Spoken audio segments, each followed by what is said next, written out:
much. Oh, my God, I love it. Robin, you got to get into this. Well, I'm going to get one. You got it. You have to get it today. Well, if I have time, Howard, I will get it today. Get that new assistant. What do you got, a new assistant? I'm hearing reports about you. No. Holy cow. You got to hear this one. No, Let me digress What for a happened to minute. Captain Dan? Here we go. I don't know Captain Dan. What happened to got Captain more Dan? Names. Is Captain Dan still your assistant? Yes, Captain Dennis is still with me. Well, all I know is people around here, I might as well tell you this. What? People around here are terrified because Robin is yet another charity event she's organizing. Terrified of you. Terrified of you and your charity work. Because they know they're going to get, you know, what is that called when they take you into the military? Not the draft, but conscripted or... you know what I mean? They are terrified of you. Geez. Let me... You're the terrorist. Ease their consideration. Here's the You're report not I get. Obligated to do anything. Yesterday, Robin just brings some woman up here with a British accent. She doesn't have a British accent. She has some accent. She's from Slovenia. Well, whatever. She had some weird accent. Welcome. Yeah. So, wherever Slovenia is, only Robin knows where that is. Welcome to Slovenia. Yeah, I was scared of Guatemala. Now Slovenia. I was raised in Slovenia. My father was Dracula. And I am the son of Dracula. So anyway, Robin shows up. Yeah, this woman is walking around, and Robin introduces her to no one. And what? Listen to this report I got. This is a report. I introduced her to everyone we saw. I heard she went over where Jason and Will sit. She's sitting on the phone, making phone calls. Jason went back there. He goes, "Excuse me, who are you?" You know, he's going to call security. He goes, "I'm with Robin." Or however she talks, I don't know. I'm with Rob. I'm with Robin from Slovenia. So Jason's like, "Oh, okay, I think." I don't know where she wound up. Jared, she had asked if there was a place where she could use her computer, and Jared, I left her with Jared. Well, then Jared... I don't know where he took her. She ended up in Tim's office on a computer for 3 hours, whatever you were busy with. And she's tied into Robin's new charity work with this comedy show, and then Robin would this is all third hand. You can refute anything you want. So Robin sees Richard, or one of those guys, Richard or Sal. "You will be sitting at a table at the comedy show." I was saying I would like them to. No. According to them. And then at the end of it, I guess he missed the "would like you." No. He said, "Oh, do you notice I was just told what I'm going to do?" And I was like, "No, it's a choice." Robin's getting these guys to sit at tables, and then they get auctioned off to sit at the table for the night with. All I know is everyone has to spring into action with your charity. I asked. This 15 organization, can you end it now? Everyone's wanting me to ask you, would you just end it? Just stop, and we'll forget about it and never say a word about it. Can you stop? No, because you would never stop saying words about it. It just seems your charity work gets involved with everyone here. No one wants to be involved, I don't think. Well, if they don't want to be involved, they don't have to be. They're afraid of you. Oh, stop it. They What's to be afraid of? They are so afraid of you. You hold a grudge. You're wacky. I don't hold any grudges. This is what I'm hearing. I don't say that. This is what I'm hearing. I'm telling you. I'm giving you feedback. You're painting me as something that's ridiculous. And so are they. They're crazy. Yeah, here comes JD. Uh-oh. JD, you sure you want to talk? Yeah, well... Why are you afraid of Robin? Because I don't want to get yelled at. She threatened to stab me in the eye with a pencil for talking about her movie. Oh, my God. That was different. That was different. She was leaving. I heard the thing with Sal and Richard. Right. What'd you hear? Well, I can't remember the exact wording, but it sounded, she wasn't asking. She was barking. I said, I would like you to. Maybe that doesn't sound like an ask. I didn't hear a would like. I heard, You will be... No. You will be sitting at a table together with fans, and they will pay to sit with you. Who's going to pay to sit with Richard and Sal? I'd pay to stay away from them. I was actually worried. I thought she would come up to me next, but, I didn't think I was that famous anyway. So. Well, Robin, don't ask me. I'm busy. God forbid I get a social life. You actually should go and sit at some table with a fan and hopefully get a date. I don't want to dress as a court jester. No. Exactly. I'm not doing it. Listen, I'm not getting involved with this one. I donated to the last one with the movies with those kids. That's it. Leave me alone. It sounds like a fun evening, too, and I think it's great, but... It's going to be a wonderful evening. Paul Mooney, David Tell, Gilbert Godfrey just signed on. Wow. To be a part of it. He's funny as hell. Daryl Hammond. Oh, he's great. Saturday Night Live. You got a great lineup. God love you. Where's the money going? 15 organization? No, it's going to 15 and the New Jersey Seeds, which is an organization that gets underprivileged children into schools when they're very talented. They get them into prep schools. They get them into Ivy League colleges. Look at you. With tutoring and mentoring. Look at you. Behold what has become of you. You've blossomed, I swear to God. You know what? You go, girl. Just leave me out of it. Oh, my goodness. Oy vey is married with the charity. You're on fire. Tickets on sale, 15foundation.org. Does sound like a great evening. I'm going to have a good time. Yeah. Are you going to stay up the whole night? Funny people. Is it a weeknight? It's a weeknight. Oy vey. Why are you keeping the staff up late during a weeknight when they have to work the next day? They do. Oh, God. Why are you doing that? Here we go. What's going on with you? Who wrote you that note? No, really, why are you doing that? It's a good question no matter who wrote it. I am not keeping anybody up late. They don't have to participate if they don't want to. Right. Sal and Richard are participating. Sal is so afraid of you.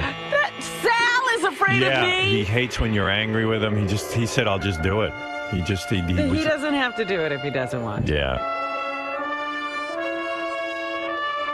Yeah. How did they get a hold of you to raise money for this charity? I mean, how did you find out about this one?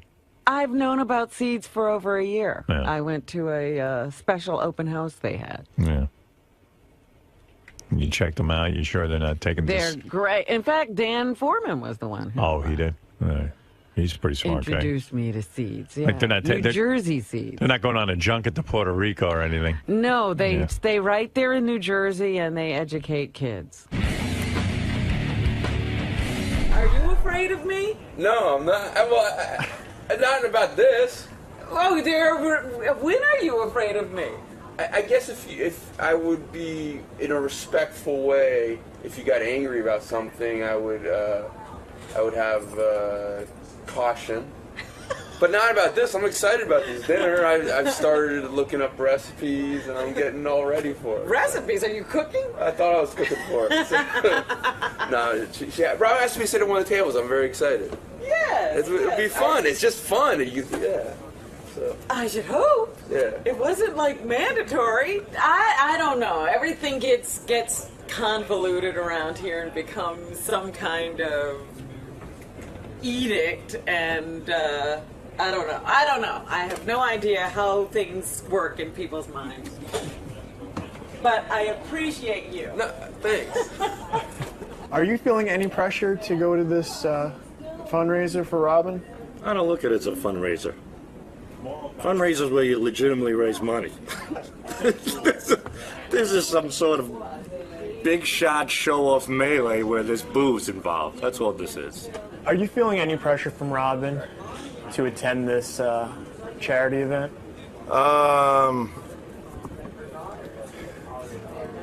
How do they do it in the movies? I don't know how to answer that one. If Robin really gives a shit, sell one of your Mercedes or your boats and ship it off to Guatemala. Right, JD? Let me see. Am I feeling pressure? Pressure. No, not at all. How did she approach me? Like this. Oh, I have good news for you.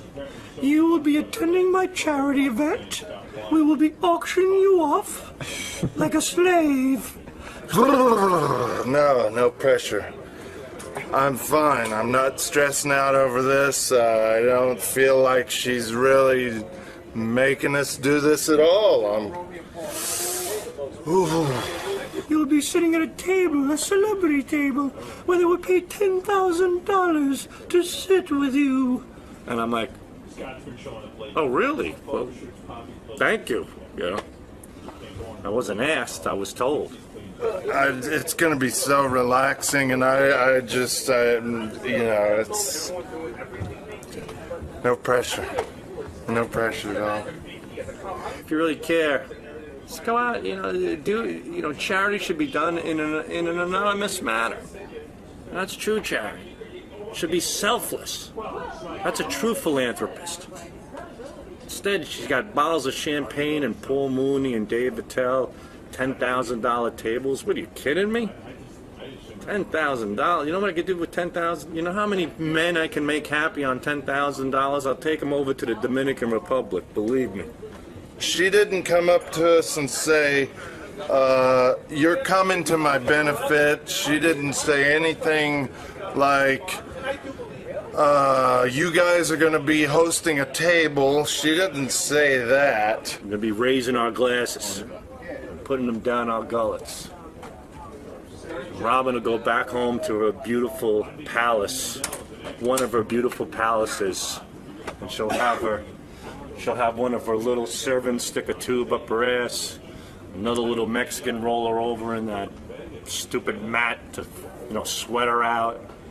She'll have somebody feeding her berries and green drinks, and these little Guatemalan boys will be there with whacking the flies off their faces, eating shit out of a bowl.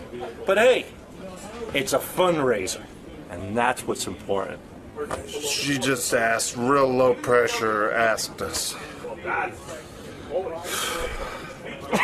Sorry.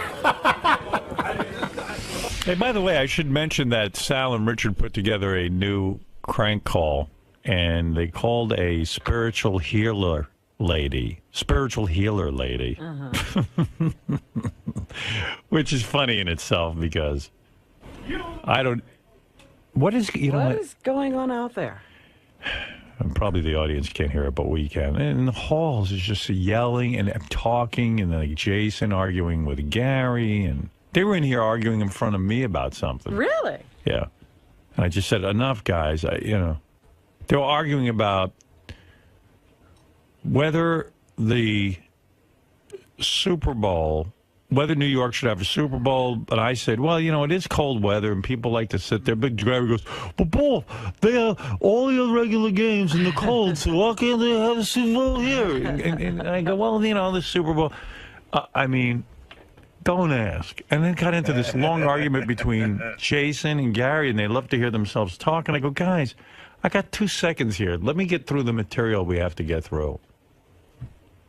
And now Ronnie and JD are yelling at each other in the halls. Oh. And I've told Ronnie, please do not get involved with people. You have to tell him that every 3 days. Yeah, I'm getting to the point where I think he's got to go sit in the car. Why are you guys arguing out in the hall? It's like a 1 second thing. It was nothing. Yeah, but my door opens and then there's yelling on the air. I know. I'm sorry. What are you yelling at Ronnie about? We were just fucking around. Yeah, but don't fuck with him. I know. Okay. Do me a favor. Don't talk to him.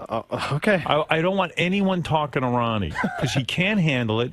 Then it gets into a fight and he gets berserk. He can't. He's like a child. But it's my fault. He's not a Would fault. you tease him? No, we were What'd you say? Tell me what happened. No, we were just talking about something, and I thought he... But he starts raising his voice, and he thinks he's funny. And then when he thinks he's funny, then he starts throwing... He's a nut job. What are you yelling at him about? No, it wasn't... I thought he was saying something about me, but it wasn't, so that's... And then he goes, get out of here. I'm not saying anything about you. Well, something like that, yeah. You stupid ass. Yeah. Do me a favor. Don't... You're totally full of shit. Okay. Otherwise, I got to release him from here. He can't handle it. I tried to defend you, Ron. He can't handle it. I don't want him bothering you. I told him that. I'm stupid. I'm sorry, Ron. And I'm sorry, Howard. I told him not to bother because you can't handle it. What do you mean I can't handle You know it? it just escalates, and then it becomes a whole Nothing thing. escalated. I don't want to talk to this fucking guy. Nothing He escalated. What are you bugs me in talking the about? hall. These guys all bother me. I don't Boy, bother you them. got up on the wrong side of the bed. No, do me a favor, JD, because then it gets ugly, and No, then he nothing hates got you. ugly. No one is to talk to Ronnie. Just Good. let him be Nobody the talked security. to me. There was nothing. There was nothing going on. Why, when the door is opening, We is weren't he yelling? We were joking around. Yeah, the joking, Oh, you don't know it's about always- joking around. Oh, I you know don't about- like to joke around. I'm You sorry. joke around until the joke's on you, and then you can't handle it. I handled it. Yeah, okay. Leave him alone. I'm sorry. I made the Thank you. mistake. Now you're my doctor. He doesn't my understand that psychiatrist. you're Leave me joking alone. sometimes. What's wrong with you? You didn't think that was funny? No. He doesn't understand when you joke. I said I'm sorry. Okay. It was You know, a you joke. go to the zoo, they say don't feed the animals. Yeah. And then you get the one jerk off that feeds the animals. That's what you're doing. You're feeding the I'm animals. sorry. Fucking instigating motherfucker. That's what it turns into. No, it didn't. Well, it will. It didn't. Eventually it will. No, it won't. Fucking instigating motherfucker. You can't handle when people joke. You get confused. What are you talking about? Sometimes you don't know they're joking, and you don't I like know being it was- teased. You don't handle things well. Yeah, okay. I don't handle Piece of shit. Yeah, I don't handle things well. Okay. You don't. Okay. I don't. I'm trying to help you. yeah, Oh, help. he doesn't okay, know that? help me. You don't know you Help can't me. handle things, that you get into fights with I people and you wasn't throw fighting things with in the hall? anybody. I wasn't throwing anything. I wasn't fighting with anything. Today. But tomorrow it turns into something. No, it doesn't. The JD's always It busting did. my balls. I don't bother anybody. Nobody bothers me now. You just Okay. fucking bust don't worry my about it. balls. What's your problem over there? For All right, God's sake. that's it. Well, that's what's my problem. You're Yeah. my problem. Yeah, good. I'm your problem. No, I don't want to have to discipline you. There was no discipline, and there was nothing going on. Okay. Keep it that way. Leave him alone. I I'm telling was- you, you're playing with fire. There was no fire. Well, today there wasn't. No, there wasn't fire. Robin, explain. Don't bring her into it, I please. can't because you She's know, in another whole universe He of it. I can't don't want to handle get it into when I her. talk at all. Please. Right. All right. Did I say you were wrong? JD, It's leave my, Ronnie alone. I will. You know how when people get older, they get wisdom? Yeah. Wisdom passed him by. He hasn't Right. gotten old enough He's yet. not old enough yet. He's still a teenager. Exactly. Exactly He's like right. a teen. That's right. I know more now than I did then. No, it's just you two don't mix well. We're 'Cause fine. you tease him, and then Ronnie comes back at you, and then it escalates. No, it didn't escalate. Nothing was going to And Richard and Sal, too. Leave them alone. We were I just- don't even talk to them. Good. And they They shouldn't lock talk to you. themselves in the room. We don't see each other. It's fine. Good. Every once in a while, Sal will have a little comment, Okay. you know? And you handle that well. And I laugh it off. I don't even answer them. Today. What do you mean today? It's been for weeks already. All right. Thanks, guys. Thank you. Please, What's the I don't want to problem open the door and hear yelling. We weren't yelling. That was my fault. Yeah, our voices were raised wrong. They were raised, but we weren't yelling. We were Why- what were you goofing saying? around. We were goofing around. What was the goof? I want to We hear. were talking about something, and then Benji walked by, and he heard me say something about shtick. He thought I was talking about him, All right. but I was talking about Benji. All right. Okay? Yeah, well. You stupid ass.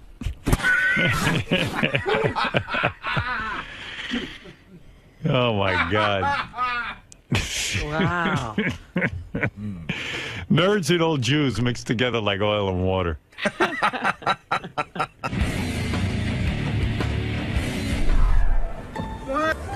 No.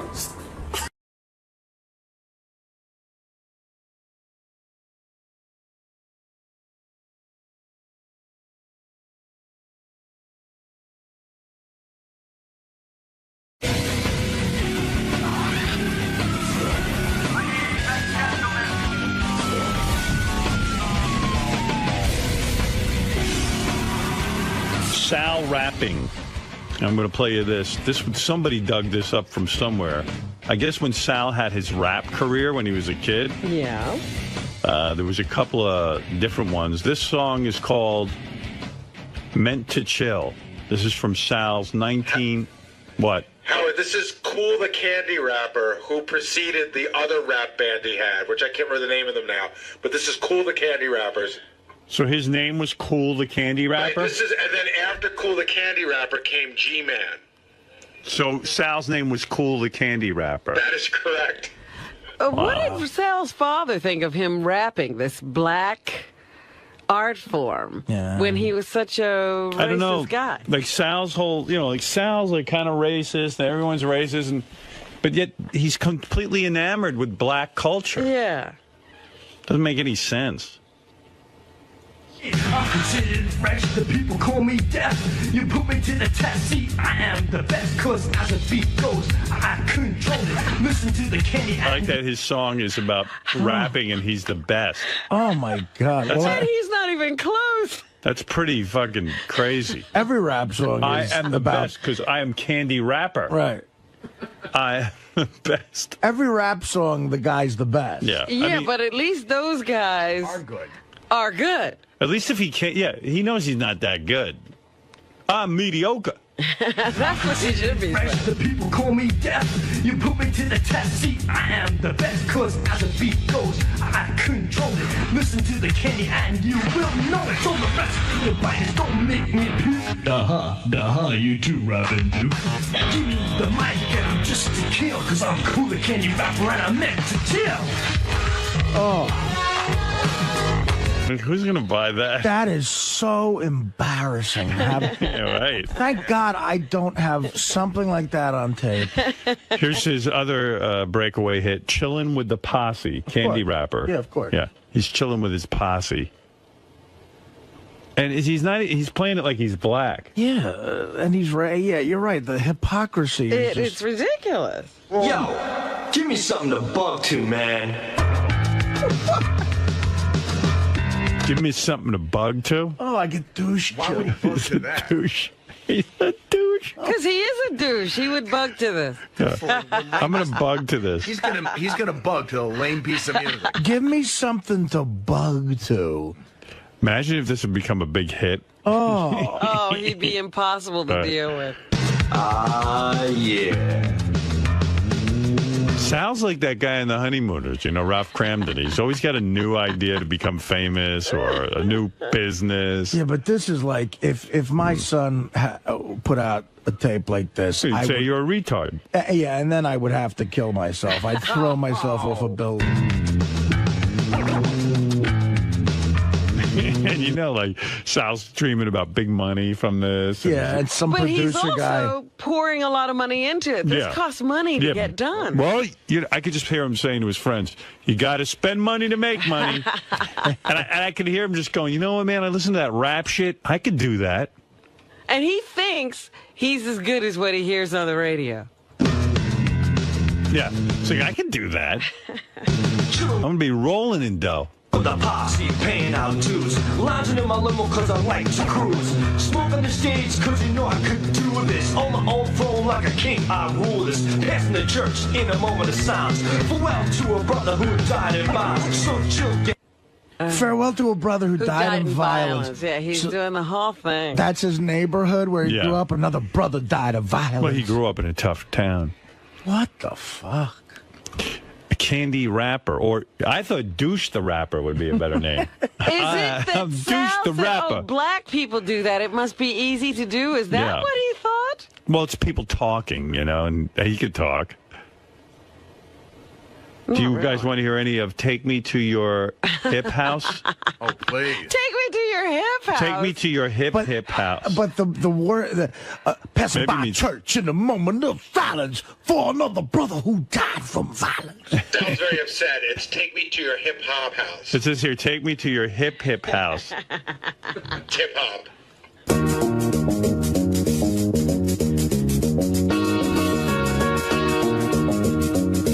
Yeah, coming at you. Now baby, get the feeling of the rhythm that I'm dealing to your body and your soul. So let yourself take total control.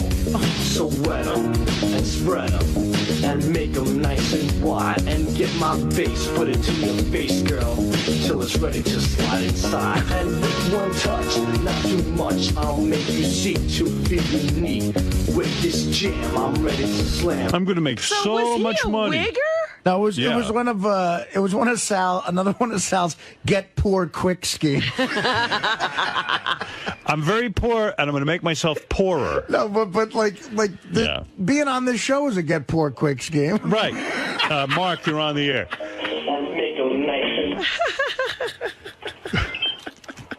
Big fan. Mark, go ahead. Hey now. Yeah, I love it. It's some pretty good rap there. You should go head to head with Isaac. Yeah. Douche the rapper. I love it. All right, thanks. Such a fag. Yeah. Another brother died from violence. Jonathan, you're on the air in Los Angeles. Yeah, it's Vanilla Sal. Vanilla Sal. There you go. Vanilla douche. You're a douche, Quillo Sal. Run the young douche. All the young douches. So come on, girl, just lift your feet and house me. To my hip-hop house. Oh, rouse me. To my hip-hop house. Yeah. How much money did Sal fork over to some producer riffraff fucking thief? He'll never be honest, but I bet you he spent at least 10 grand on all this. Oh, God. At least, minimally. Because Hulk Hogan's trying the same shit with his daughter, and what is he up into $5 million? 4.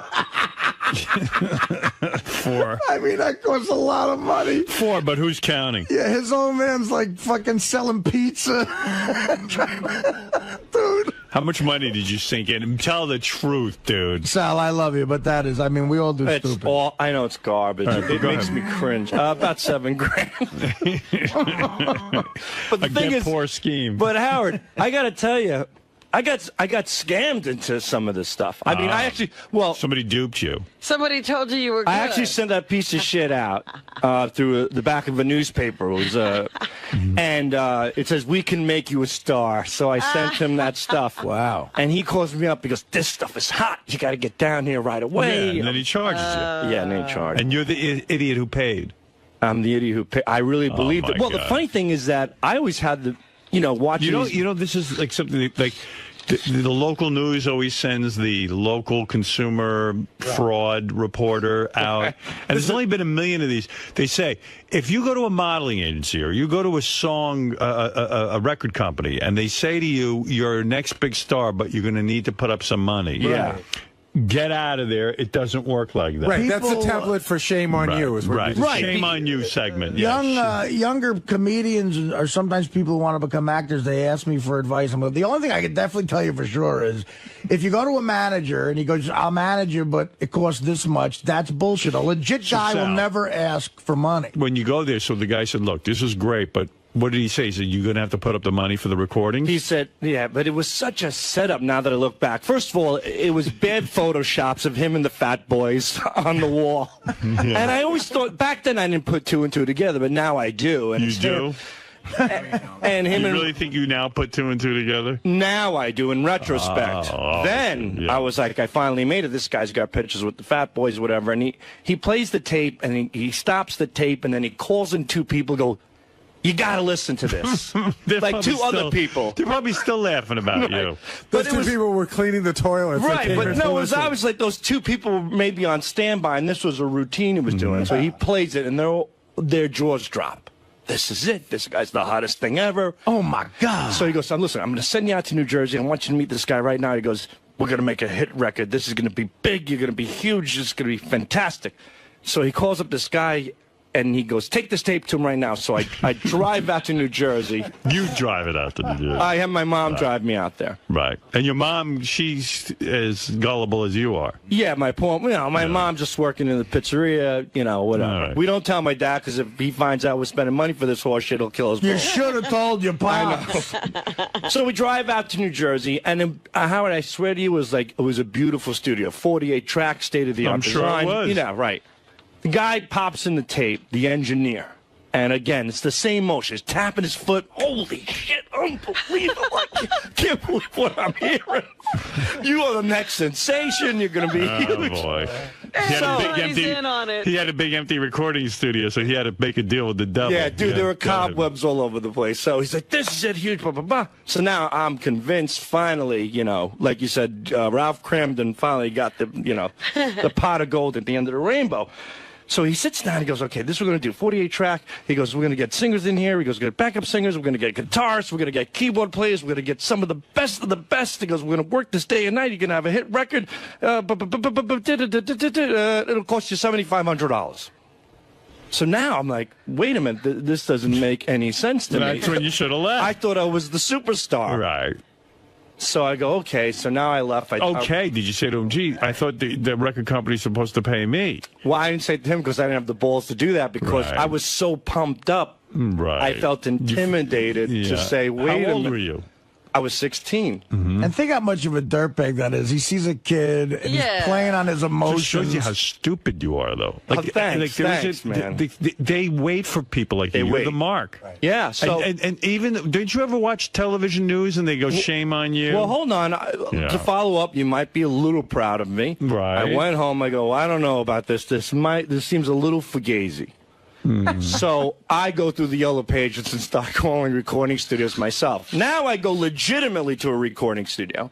I play him the tape. The guy doesn't tap his foot. The guy doesn't snap his finger. The guy doesn't call anybody. He plays 10 seconds of it. He goes, yeah, what do you want to do? How many hours you want? Right. So I said, how many will it take to really record this to make it, 48 track best? He goes, tops $750. So I'm like, beautiful. Now, this guy recorded De La Soul and a lot of great artists. He was out in West Islip. Legitimate place. He wasn't giving you the musicians and stuff. So no, he was the other guy was for $7,500. You get all the musicians. Right. Well, what had happened was that package deal. This guy, if you put it together, the manager who called me, he's in cahoots with recording studios that want to fill up dead time. You think? Well, that's exactly what Howard said 5 or 10 minutes ago. Sal's just figuring this out now, 30 years later. Sal's like, wait, I think I've put this all together. So I go back to you went back to the $7,500. My manager, thinking he was going to be so happy that I can record this masterpiece and afford it. Right. So I walk in and go, hey, I don't want to say the guy's name. I go, I can't afford the $7,500, but I got this guy who produced De La Soul, only $750. I go, we could do it. We're going to be, I'm going to be a star.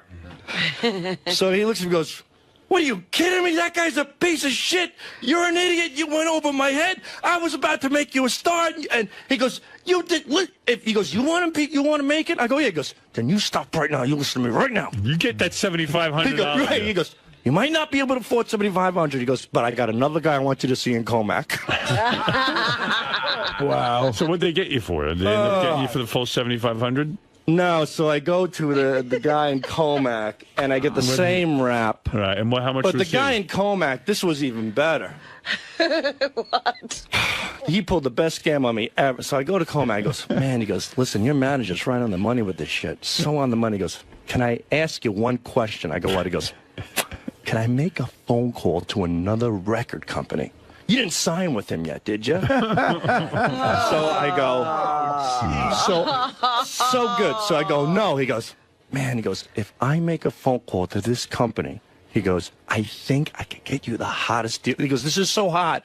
I know these people, and the guy you're working with is great. He goes, but I think I could get you a better deal with this record company. So I go, sure. He makes like some fucking phony phone call in front of me. Right. You're an idiot. You are an imbecile. He puts the phone by the speaker. Yep. Right. He goes, yep. He's going right, back and forth from this. I'm like, wow. I go, this is unbelievable. I go, now I got two guys. It's a bidding war for my music. Right. And I fall for it. And then you're an imbecile. This guy hooked me. He hooked me. How do those guys sleep at night? And how much? How much did he hook you in for? That guy originally gave me a price for $4,500. Yeah. And how'd they get you up? Well, no. He got me for $4,500, but it ended up costing me with him. I went to the bank and I took out a loan with interest and everything. Yeah, and my mom co-signed it. Almost retarded. Your mom co-signed. Yeah, but I paid off every nickel. Good for you. So, and that was, and then, so now I record this piece of shit. By the way, Howard, the final product of that 48-track recording is "Shake It," which Fred plays all the time. Yeah, we like that was one. That was the Met. This is the fine. Yeah, I like "Take Me Now." So this is a 48. This is the single. Yeah, I can hear the difference. yeah. So the other musicians are all in on it, I guess. Yes, and Al Greenwood from Foreigner did the keyboards on Hey, it. can I ask you a question, though? When you went back to the guy for $4,500, did you ever say, but I found a place that could do for $750? Yeah, I just did that. I went back to my manager. Go, I got a great deal. He goes, no. But how much money do you think these guys can make? $4,500. Well, what happened? The guy has They the are studio. bringing in musicians. They brought in and stuff. legitimate musicians. They had to pay them something. Yeah, I don't know, but the funny thing was, without a doubt, I was never there for these recordings because these. Did your mom or you ever say, "Gee, I thought the record company is supposed to pay us. We're not supposed to put up the money"? What record company? Right. I always thought that. You know, you always read about these rappers and how, you know, they became overnight successes because they found a guy who took them under their wing. You know, I was the guy. No, I was the jackass that walked in. So after I recorded this and I was going to be this big star. All of a sudden, all the negotiations fell through, like the record company from this guy who, the new engineer who called didn't get back to him. I'd go down to my manager. I go, hey, we got the final product. He goes, great. He goes, I need you to go to this tape duplicating business and make 500 tapes, cassettes. He goes, I have to send them out and distribute them to all the record companies. How much so did I that said, cost you? Yeah, well, that's the thing. That cost me another $1,000. So I said to the guy, well, but hold on, man. So I go, I said, look, I really, You're an asshole. He's only 16. I know. That's Fucking idiot. sad. What a moron. Yeah, so I go, You know, okay. at 16, this might have happened. And I'll never forget. Sal, I could fucking get you a record contract if you give me 10 grand. I know. I go to Deer Park with this. I'm so deflated with this tape, and I pay that. So that's that money. $5,500. So you make the 500 copies. Do you bring the 500 copies to the guy? In a truck? In 2 Bloomingdale bags. Right. Like they weren't, you know, by myself. 500 copies. Yeah. Now I'm a delivery boy, and I'm delivering 2 sacks of shit. This is paying Do you they, do they keep you waiting in a waiting room? Well, I knocked on the door, and I waited, and I waited, and waited, and I get in, and I say to the guy, I go, hey, I got the tapes. And the funny thing was, he goes, what tapes? Like, he didn't even remember where it was. He didn't remember where he was in the story. I got three scams going on every morning, dude. I can't remember. The only thing valuable was the bags themselves. They probably threw out all the tapes and saved the bags. Oh, they definitely did. Because when I brought the tapes, he says to me, Howard, he goes, where's your 8x10s? I'm busy making a baseball cap for a kid. I'm going to get on the Yankees. First, I bring him the tapes. He goes, what is this? I go, these are the tapes. And he looks at He looks at the bag. He looks at me. He goes, "Where's your 8x10s?" How much does he charge you for that? Well, he said me to another guy for the 8x10s, and that was like another $700. Jeez, what a racket. He was hooked up with everybody. Yeah. And that's when I officially became G-Man because Cool the Candy Rapper wasn't a hot enough name. He changed me to G-Man. Oh. So I go out to Brooklyn to take these photos. And because all the best pictures are taken in Brooklyn. So that's 6,200. Right. So I get up to Brooklyn and I'll never forget. Do you think you're an imbecile? No, not they thought I was. No, but you are, you know. At that point, but I mean, you've got to even sold on a dream. So many people fall for. I mean, when you, come on. No, Howard, when you're Sal. so okay. Why do you think they're in business? You think he's the only one they made? But I've never actually met someone who fell for it. Like, this is amazing. Well, it's not over yet. I go to take the pictures, and here I am. I think I'm a star. You know, I got my, what kind of pictures did you take? Like oh sexy? my God! This guy had like this cheap piece of shit backdrop. It was like pink paper. And he rolls it down. It's a tiny room. He's got a sink and a little oven. He's cooking like Campbell's soup. This guy looked like he was smoking crack all day. So here's the funny thing, Howard. When I walk in, he goes, "Who are you?" He goes, "Who are you?" That is the greatest. Where are your tapes? I'd love to make a movie about So I this. go, I was sent by so-and-so. And he goes, "Oh, okay." He goes, "Do me a favor." And he's eating the soup. He goes, roll that down and just tape these corners. So I have to roll. Oh my God! I roll, but He doesn't even. so cheap, so fucking cheap. And you know that paper backdrop. So didn't that give you an idea after all these? Nothing. No, I just keep thinking I'm a star. This is what you need to do. I'm paying my dues. I taped the paper down. Right? He goes, just roll it. He goes, there's duct tape there. I go, okay. I didn't care. He was eating. Now take your pants off. No, well, came close. I step on the paper with my shoes. Yeah. And the fucking guy slams this thing, goes, you fucking imbecile. He goes, you got stains all over the paper. You know how much that shit costs? He reaches for a can of pencils. Yeah. Gives me pencil erasers, got me on my knees, and I'm erasing the foot scuff marks on the paper. Not only do you pay to have this he's done, yelling you at me, clean. and You have to clean his room. And you gave him $700 cash at the end of the no, shoot? that my mother covered as well. Oh. So then... What's with your mother? She, you know, she's got less sense than you. No, if you grew up in my house, believe me, I think she probably realized I was an imbecile, but she took sympathy on me. Like, I don't know, maybe she wanted to declutter all the shit in my head. How many scams does she fall for every year? Not many. I was the only one that did it to her. Yeah. So I get back, and I get in the 8x10s. Like, if your mom gets a letter that says, we have $80,000 sitting for you in a bank account in Israel, and all you have to do is send us $5,000 and it's yours, would she send the money in, you think? I don't think she would. I think she would. No, She's got to be one of those. And you too, I think you would. No, I wouldn't. Howard, do you think if Sal was a woman, he would have blown everyone in the story? Yeah. Like they would have totally gotten him to like... Right. Yeah. Oh, yeah. I think there's a chance it's still out. Right. Yeah, he's not telling us that part. So I get him the 8x10s, and I go back again. Right. How many 8x10s do you have now? I don't know. They tell me it's like a whole case of this stuff. I think I have still a few at home. They're awful looking. You could tell there's nothing put. He's like, stand there, don't move. 2 snapshots. They threw me out. Right. That was it. Oh my God, they're like passport photos. Yeah, and there's people in the waiting, like not in the waiting room, like in the lobby there. Yeah. It was like a fat soccer mom with her 2 ugly kids that she thinks are going to be eventually like, you know, they're idiots. Beauty pageant. Oh, they're idiots because they think their kids are going to be models. Your mom thought you were going to be a rapper. Wait, hold on. They fell within the same idiotic realm we were in. You know, we're all in the same group. All right, so you bring back the pictures. Now you have the garbage bag full of tapes. I have 2 garbage bags full of tapes. Well, at least you brought them in garbage bags. You saved the guy the trouble of having to put them in garbage bags. You know what I mean? Here, please deliver these tapes in garbage bags so the guy can just throw them right out. Could you put your 8x10s in the garbage bags as well?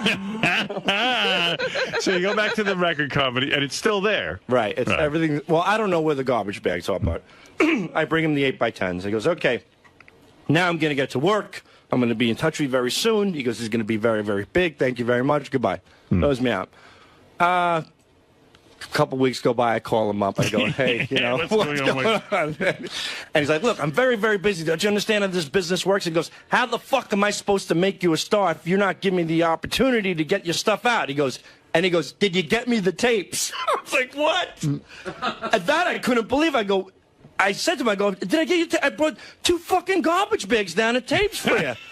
He goes, what are you talking about? I go, I brought them to you. He goes, hold on. Yeah, so he does one of these things. Hold on one second. Like, Ethel, where are those tapes from Sal 𝗲𝗿𝗍? Oh, okay, yeah, we're on it. I know why I got confused, because you're a candy rapper, now you're... Some bullshit. Right. Then he calls me back. He calls me back, because I think he feels like, oh my God, he's on to this idiot. He felt bad, yeah. No, he thinks that I'm onto a scam. So he goes, listen, I got a great deal for you. He goes, have you ever heard of publishing? I didn't know publishing. He goes, you know what, Sal? We need to make a TV commercial. How much you got? So I don't know what publishing is, but he goes, once you become a star, your stuff's going to be played everywhere. He goes, how about if I told you every time your song was played, you're going to get paid? Right. He goes, the guy knows the business. Yeah, he goes, not only are you going to make money from sales, but publishing is where it's at. That's where you're paid for the rest of your life.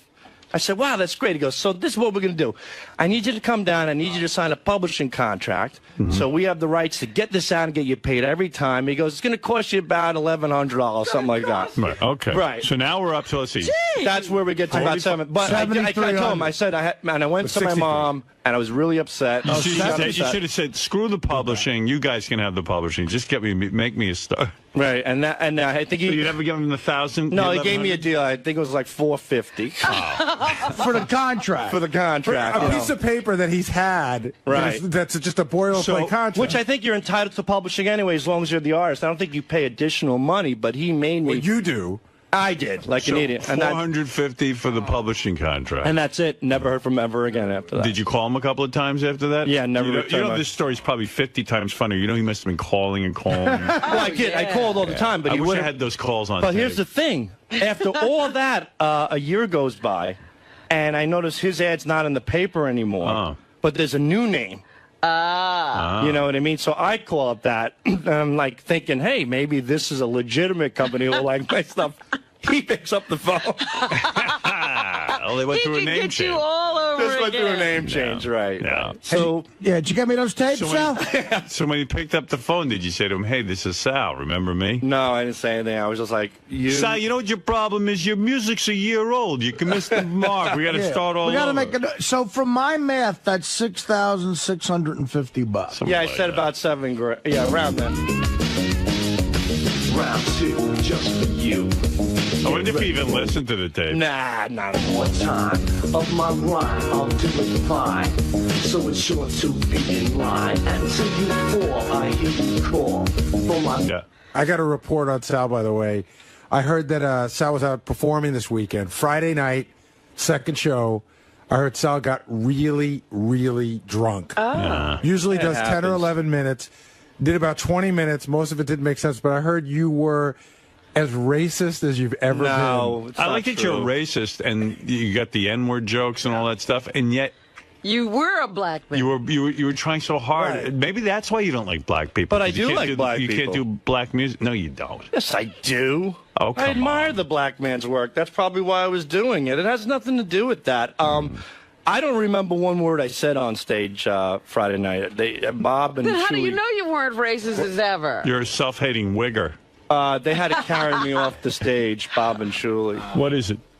So usually, you know, Sal does nice tight set and he's done. He was rambling for over 25 minutes, I think, on stage. Just like Lenny Bruce. Just drunk out of his mind. And you know he's drunk because he starts talking to the audience, like asking them how they're doing. Dude, what are you doing drinking on stage? You're not I at that point. professionalism you're there to You don't have the right to do that. I don't have the right, and I apologize. I did 4 shows, and one of the 4 I got drunk. I've been doing stand-up with these guys for 2.5 years. That's so not cool. But it was. He's never done. I mean, it was never this bad. And at one point, I go up on stage because it was a smaller type room. The audience can all see me there, and they're like, "Go get him!" They're like, "Go get him!" So I go up on stage. I grab a second mic, and I'm like, "Sal Governale." He won't let go of his first mic, and Bob runs up and yanks it, rips it out of his hand. Gets him off the stage? No, then Sal turns around, rips my mic out of my hand, and talks for 2 more minutes.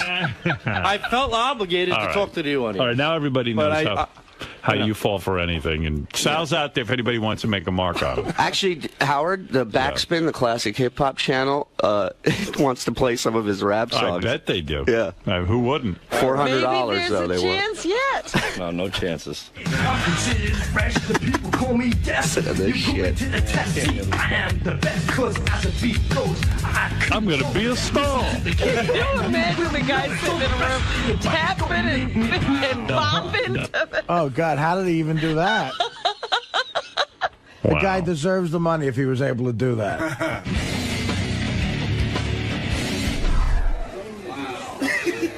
Yo, G-Man, you remember any of your rhymes? Want to bust some out? Come on. I don't remember. I'll come on. Dude, come on. Dude. I'll beatbox. I don't remember. Yeah, you and Shuli, come on. Come on. No. Like old school, like the old days. Come on. No, I don't Let's remember. do The it. Howard TV viewers need this. Richard's a great beatboxer. Right, Rich? No, I've had enough. Everybody wants to rap. Who's this? Is this Isaac? Bubba. No, I tried, you know. What can I do? I was a young kid, and... Wait, Shuli used to rap, too!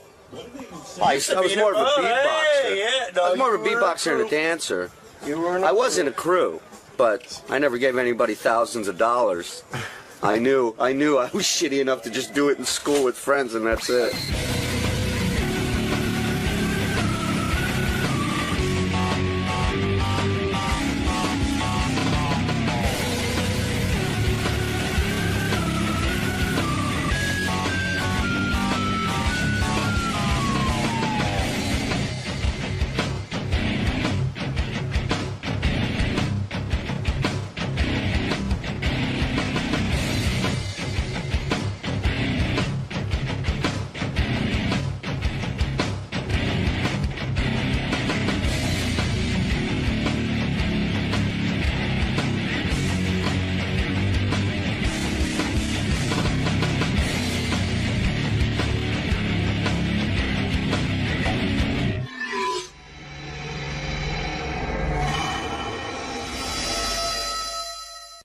Scott the engineer's story, how often he edits his son's music. Oh, okay. During work hours. More information? Well, I'm hearing some things. All right. An investigation will be launched. I want a full report on how much output Scott's giving me a day. All right. I want to know how many things he's editing. And just see how far the album is along. Yeah. Something tells me the album will be done before my tapes. I still get reports about you that you kind of were less than truthful with me. Maybe it's somebody else. Maybe I was doing somebody else a favor. You know, I do things for other people as well, not the only myself. person you can do stuff for is me. I do things for other people as well. Who's the other people? I do things for you too, obviously. Right, but that's not what we're talking about. I didn't deny I played it. No, it was more than once, and there is a lot going on back there. I know everything that goes on back there. I got my sources. own time, yeah, there's a lot going on. No, not during my time. No, not during your time. No, Scott, the smile gives it all away. You can't even lie to me, good. But what are these favors he's doing for other people? I don't know. Maybe he's referring to stuff he's done for me, but that's different. I'm aware of it, and I know what's going on. Well, that's something you asked him to do. Yeah.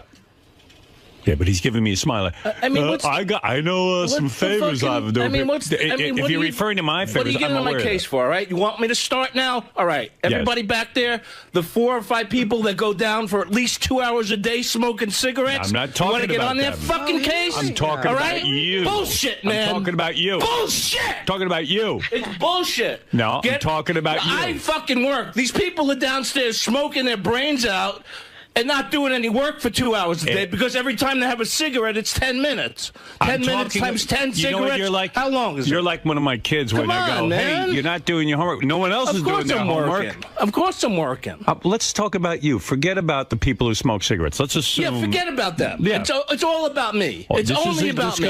I'm the only fucking asshole that works here. I'll talk about the cigarette people with the cigarette people. I'm talking about you. I mean, you know, you're not smoking I don't get cigarettes. It. Bravo. I'm one of the hardest workers around. I've been working for you for I know. I'm going to have to monitor your output. I don't get it. Why are you busting my chops about? I'm going to monitor your output. I want to see how much whatever you're you getting done. fucking want to do. I just want to know. Just want to know what's going on back there. Nothing's going on. Just know I know everything that goes on. Nothing's going on. It eventually all ends up on my desk. Nothing's going on, then you're not doing anything. Well, then we need you to get something done. Now get in there. I take a break from nothing to work on my son's shit. So it's a big joke. It's not a big joke. I mean, you know, you want to get on my case. I mean, you know, for what? For what? I got limited budget here. And playing something. I got limited budget, and I need those tapes getting cranked out and the things that we need done. Everything's getting done, and I'm doing my job the way it should be. Are you moving fast? No, I never move fast. You know That's what I'm saying. Of course I'm moving fast. You don't have time to be sitting with tracks. Let me ask you something. Everyone knows what's up. Is the album done? Your son's album is done? No, I'm working here on weekends doing stuff. No, it's not during the weekends only. It's also during my time. I see. And I need this guy working because you know what? We need engineers who can crank shit out. Sure. That's all I'm saying. Okay. Just know I know what's going on back there. Okay. You fuck with me, I fuck with you. You get it? Okay. That's what? You're not fucking with me. No, I am, obviously. No. Because you're not making me mad. I'm not. Think you're making me mad. I'm not doing my job the way I should be doing my job. I'm checking up that I need you to work. Check up. Have fucking Gary sit in there. Have whoever you want. We don't have time to babysit you. There's other ways of knowing. Tim is going to monitor every day what you get done. And don't get upset with him. What? Don't get upset. When Tim used to ask you for a list of what you did all day, He used to get upset. But now you've been caught with the drum tracks. And what? You've been caught with the drum tracks, and now we have to monitor what you Baba do. Booey said I had, Not Baba Booey. I'm your fucking boss. It's Gary. Gary, look Mr. at that. Delabate. It's also Mr. Gary Mr. Del Delabate. 'A, capital A, Bate. What? What is he chiming in? I mean, all of a sudden I got to call Mr. Right. Delabate? Gary, Call me Gary. Gary, is there a way to monitor what goes on back there?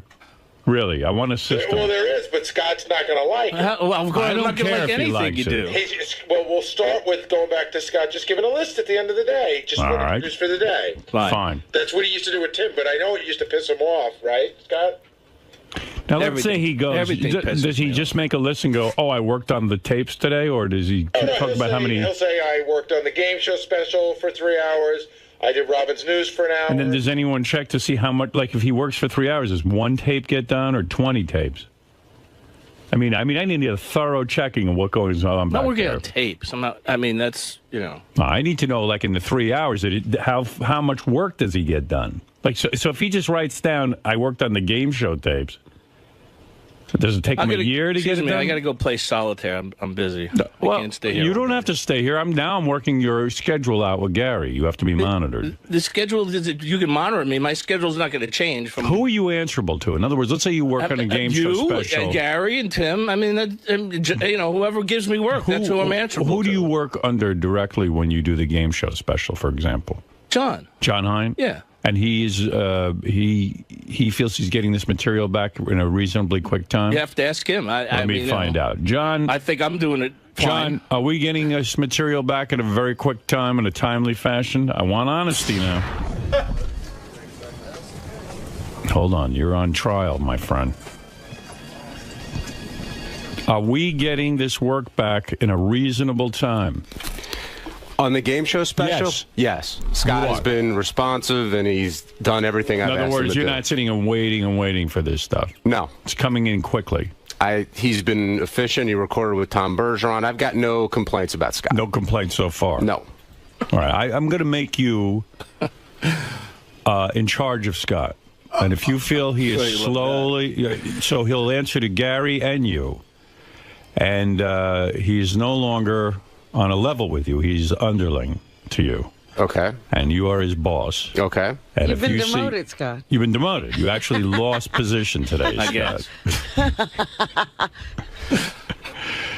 Believe me, if Scott worked as hard on a cure for baldness as he does on his son's music, he'd have a full head of hair right now. You know what? You were a sergeant, and now you're because I back to played corporal. something doesn't mean I was working on something. I admitted that I played it. Wasn't working on it. But What did you working. play I it worked for? here I worked here for the last 2 weekends for 12 hours a day. That's working. No, you weren't listening to working. something is not You were working listening on to your something. son's music. You weren't working. What's the fucking difference? What I listen That to? was your hobby. No, I no get, one's paying you first to of do all, that. First of all, if you really want to, I mean, you really want to push things to a limit. Yeah. You want me? I mean, do I get a lunch hour? No, I'm supposed to get a lunch hour. We're going to start with this bullshit. You want to get petty about things because that's what Yes, you're doing. I want do to get a lunch petty. hour. Legally, I'm supposed to get a lunch hour. So take which I it. never Who take. stopped you? So that's my fucking lunch So hour. who I listen to stopped my you? son's music. Okay. No. That's the end of that. No. No, So what do you mean, so no? You do. What do you listen. mean, no? So in other words, you said you never listened to your son's I music.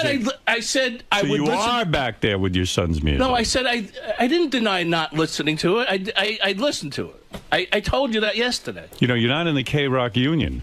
I'm not in a union, but you I still, know. according to labor You're laws, entitled to your lunch break. That's correct. And nobody told you not to take a lunch break. So fine, that was my lunch hour. And you sure I look listened like to a you song. are eating lunch. You don't look like you're listening to music. You look like you're eating lunch. You look like you're eating 5 fucking lunches, quite frankly. I'll close the door for an hour, and that'll be the end of, that'll be my lunch hour. I mean, what is it? For 20-something years, I've been nothing but busting my ass for you. And not only that, why are you working on your son's music so much? Why don't you let your son do his own thing? I mean, we just recorded it the other day. I haven't been working on my son's music for 4 years. Jesus Christ, you're a mess. What is a mess about that? I mean, you've got to pull yourself together. What is a mess? I don't get it. What is a mess about that? What is it, I'm trying to help my son because I love him. What is it? Yeah, who knows what you love? What is the Ralph, fucking go mess? Explain to me. When did you become this producer? That like he's a musical producer. His son's trying to make it in the music business. Yeah. He's going to be a musical producer. I'm not a producer. I'm an engineer. I'm helping him record music. No, you're producing. I do this for a living. Who's producing the album? Who's producing it? Yeah, the band, and I have help from other people working with No, you're producing it. You don't know 𝗦𝗁𝗲𝗿? You don't know great producer. 𝗦𝗁𝗲𝗿𝗍. You should keep that black cloud away from I never your claimed son to be a with his musical music. producer. Okay? Nah, you do. I'm working with somebody here at Sirius that's helping me out, and we've been working the past couple of weekends working on the music. But it's now filtered into my day. That's when I get involved. What, because I played 20 seconds of it, or I listened to a minute of it? Listen, between you and me, yeah, I know you don't have to lie to me. I'm not lying. I know what goes on back there. This was not 20 seconds. Of course you know what's going on. This was not 20 seconds. This is often. Listen, they just recorded it. It could be more than fucking. I mean, you're excited about your son's music. Of course, I'm excited about it. And you don't get excited about whatever your children do either. I mean, your children do a lot of shit too. Right. So, but I'm the boss, man. I understand you're the boss, and I'm not taking any of your time doing shit that I shouldn't be doing on your time. Who knows? I know. And if you want somebody to sit, why don't you come in there and sit in there with me? I don't have time to sit with you. I've got a job to do. Apparently you know everything that goes on. Did someone complain that they couldn't get things done? No. No one complained about anything. I'm just telling you I know what goes on back in that studio. You're complaining about it now. I am. I know, I'm aware that you're very busy with the producing your son's music. That is correct. He's not only on the weekends. On my own time. Not only on your own time. If I do it after like a certain time in the afternoon, which I've done on my own time. So now suddenly. Wait a minute. Now suddenly. How long you do I said need? It was only weekends, but now we're hearing about during the weekends. I didn't say I was doing it. I said if I do it. You want to come clean and say you have been and apologize and say you won't do it anymore? I'll listen to that. No, I'm not saying that. All right, then I have nothing to talk about. I said if. And then I need a list of I what wanted you're to doing. do it later in the afternoon on my own time. And what is wrong with that? Nothing's wrong with that. When my but you got job to say to someone, listen, now I'm on my own time. I'm going to be doing this. Because it's not happening on your time. It's happening on my time. No, I mean, when is your time up? When I walk out the door? If I'm here 12 hours, is that still your time? I don't have any problem with you doing it after my time has been filled. Well, yeah, so... But it's not happening at that point, Scott. Scott, look at me. I told you. Scott, I played it. I'm as smart as a pistol. I'm a pistol. I played some music. Scott, look at me. Stop playing the music. Why were you playing during the my music? hours? Why? Why are you playing the music? Excuse me, I'm Why sorry. were you playing the music? I play other music too. I mean, it's not just... Now, why were you playing your son's music during my time? Because I wanted to hear something. So you're thinking about it and working on it while you're here. You need to hear it. All right, listen to me. That's the difference. Do me a favor. Can't they afford a real engineer at this point, that band? They've been together for like 10 years. What the fuck is this? Can you get off the phone and do some work for a change? Go to sleep or do something. I mean, really. This is work. He's monitoring you. In fact, Ralph, I'm going to put you in charge of Scott. What do you think of that? Oh, that's great. I have time to do that. Yeah, of course you do. Yeah. See, you have free time. Why don't you go fly out to L.A. and, Scott, first of all, I need suck a on list. Simon for a while, will you? Please? First of all, I need a list. Start now. Log your day. No, you log your day, which is a big zero. You know what? I don't want to make this into a joke. I'm not making it into a joke. What you're doing is you're walking all over me. Are you kidding me? And you're treating me like I'm an asshole. You are unbelievable. You're treating me now like an asshole. No, I'm not treating you like an asshole. I've gone to bat for you your whole career. No, I've worked my ass off for you. Hold it. Yes, you have worked your ass off. I have, and I've done a great job. Things are too loose around here. Okay. I mean, I'm not going to throw anybody under the bus that works here because I'm not like that. You referred earlier to someone who plays solitaire all the time. Why don't you tell us who that is? I didn't refer to anybody. I said I was going to go play solitaire. I didn't refer to any person. But why do you assume that you're referring to someone that you know plays solitaire? I don't know anybody that plays. I just said I want to play. I don't throw anybody under the bus, and I'm going. So again, I'm smarter than you because I figured out what the reference was. Who plays solitaire then? Tell me. You must know. You tell me. I don't know. I don't know. You reference solitaire. Who's playing solitaire all day? That you? I wouldn't know. I wouldn't. I play solitaire. There's a lot of people that play solitaire. So are you saying you play solitaire all the time on my hours? You know that, right? You do? That I thought didn't you know know. Everything. So now you're not only doing your son's music, you're playing solitaire. No, I don't play solitaire. I just make up your mind. So that you just said you did. I'm just trying to. So you lied. I just said I was going to play solitaire. I haven't played solitaire, but I was going to play. You're solitaire. going to go play I just felt like playing solitaire now. Well, then why are you taking this job if you are busy with solitaire? Well, it's Explain a new that. thing, a new hobby I'm going to take up. Well, then don't work here. You're making a big mistake. You're some arguer. I'm terrible at arguing. I've told you that before. I cannot argue. It's like going in to take a test. You know all the material. Why are you arguing? But you fail. Why do you have to argue with me? You shouldn't even be arguing with me. I'm not. I'm not trying to Just argue. say, Howard, you're right. I did listen to my son's music during your hours. I told you I listened to it. I'm going to stop, and I'm going to show you how much work I can get done. Okay. That'll That's do. all. I won't That's listen. it. I Then won't you listen don't to have to anything I argue. shouldn't be listening to, and I'll do whatever I need to do for the show. How's that? Is that fine? That's good. I'm sorry that if... And take a lunch break. By all means. No one's stopping you. Fine. You're yelling about this lunch break. I don't take a lunch break. No, well, take one. Why shouldn't you have think I'm lunch? getting taken When do advantage you of... eat? Let me ask you something. You must weigh 300 pounds. When do you eat that you skip lunch?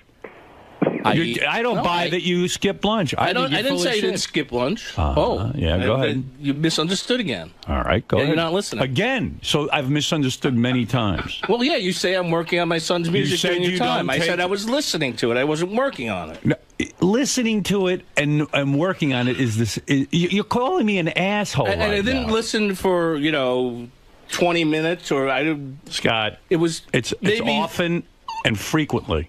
No, same thing. You're wrong. Often frequently. It can't be often. I didn't have it before this week. You're obviously very excited about it, and you're playing it. I said that. Block it out of your mind. Fine.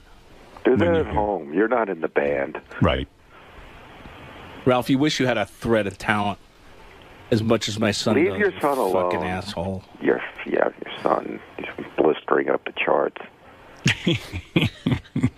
Dope. Look, I love that you love your son, and I love that you're doing this for your son. That's great. But I love you too, and I need you to work hard. This is just bullshit. That's all. I apologize if I'm doing something that I shouldn't be doing. You did admit you are listening. It won't. I did. I said that yesterday. So I didn't for the deny 8 hours that you work, put all your focus on your work. Okay, for those 8 hours, right? That's guaranteed. Then listen. All you need. For those 8 hours? That's right. That's guaranteed. That's all I need. I need you to put out, man.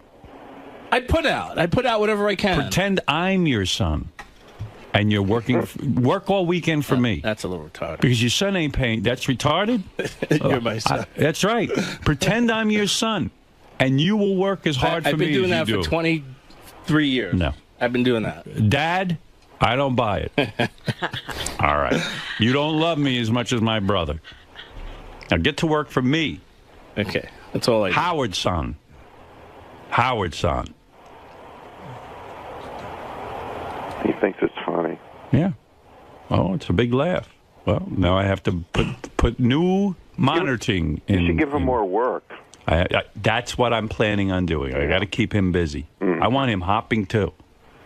Yeah, if he was. I like this guy. I like his work. I just want more of it.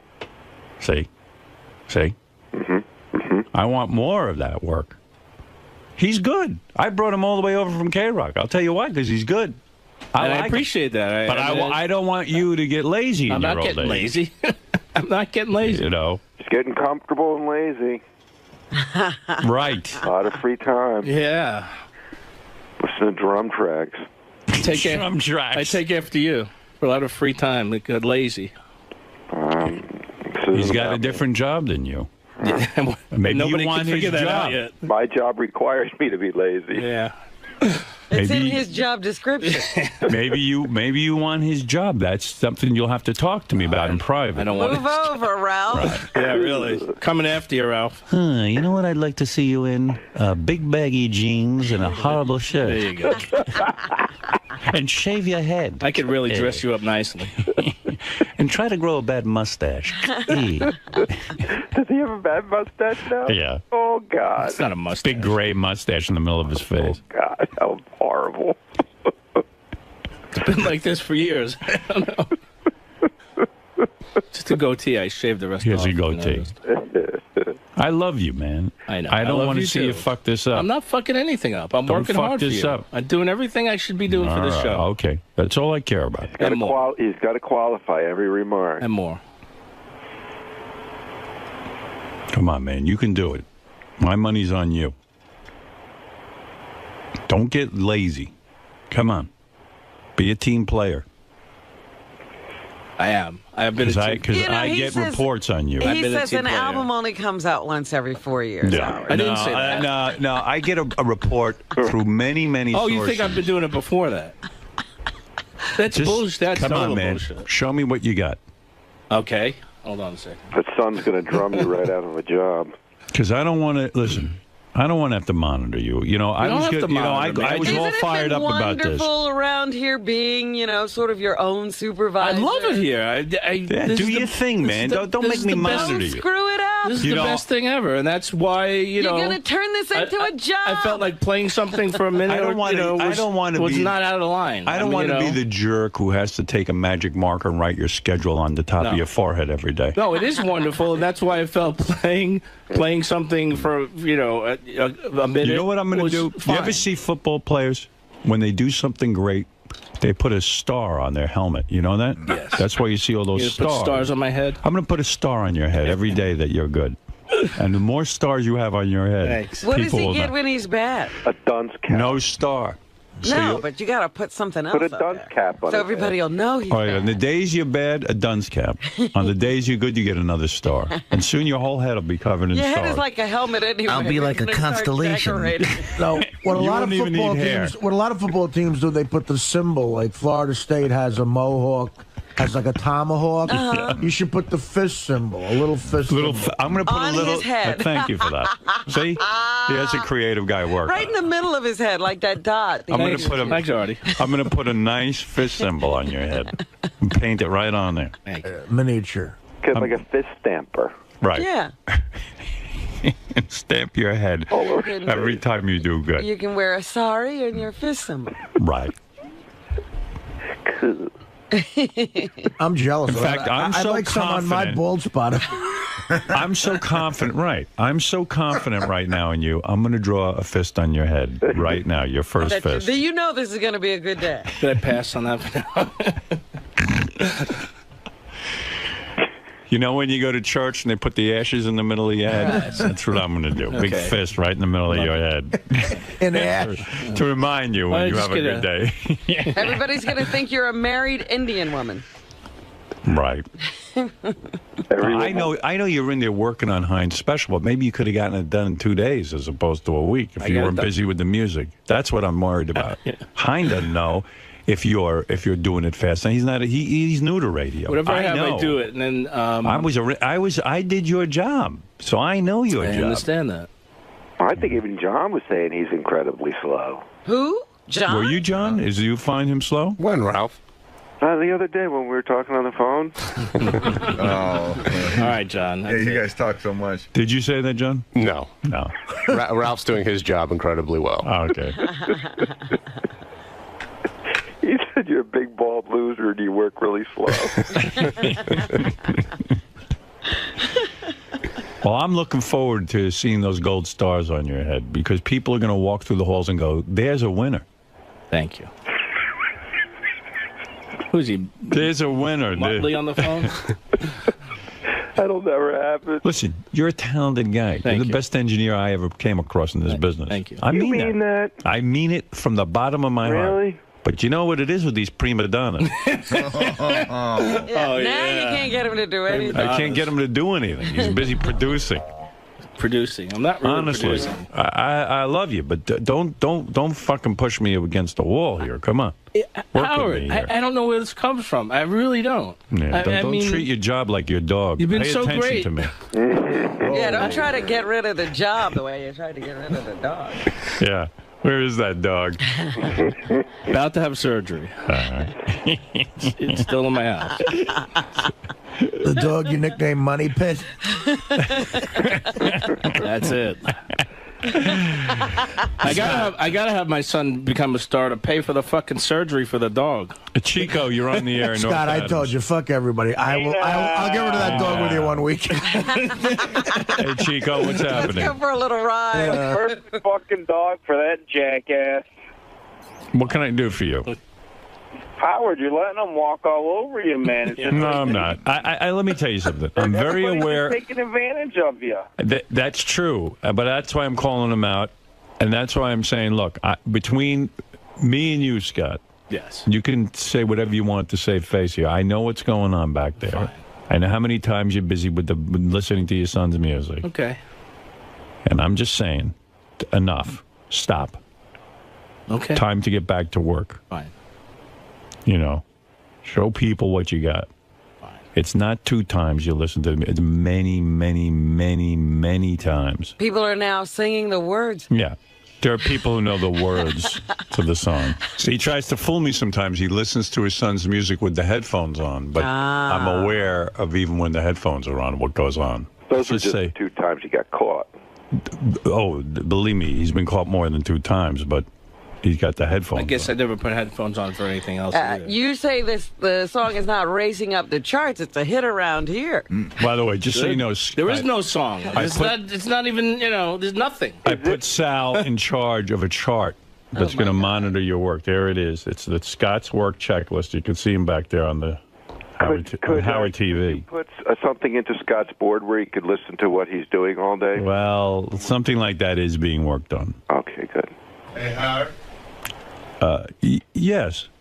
You know, this is one of the best segments that Scott's done all year. I'm laughing my ass off out there. I think he did a great job today. Can we put a gold star? Put a gold on his star head? on his head and give him. All right, that's his first gold star. Okay. All right, Scott, you now have a gold star, and you are a winner today because.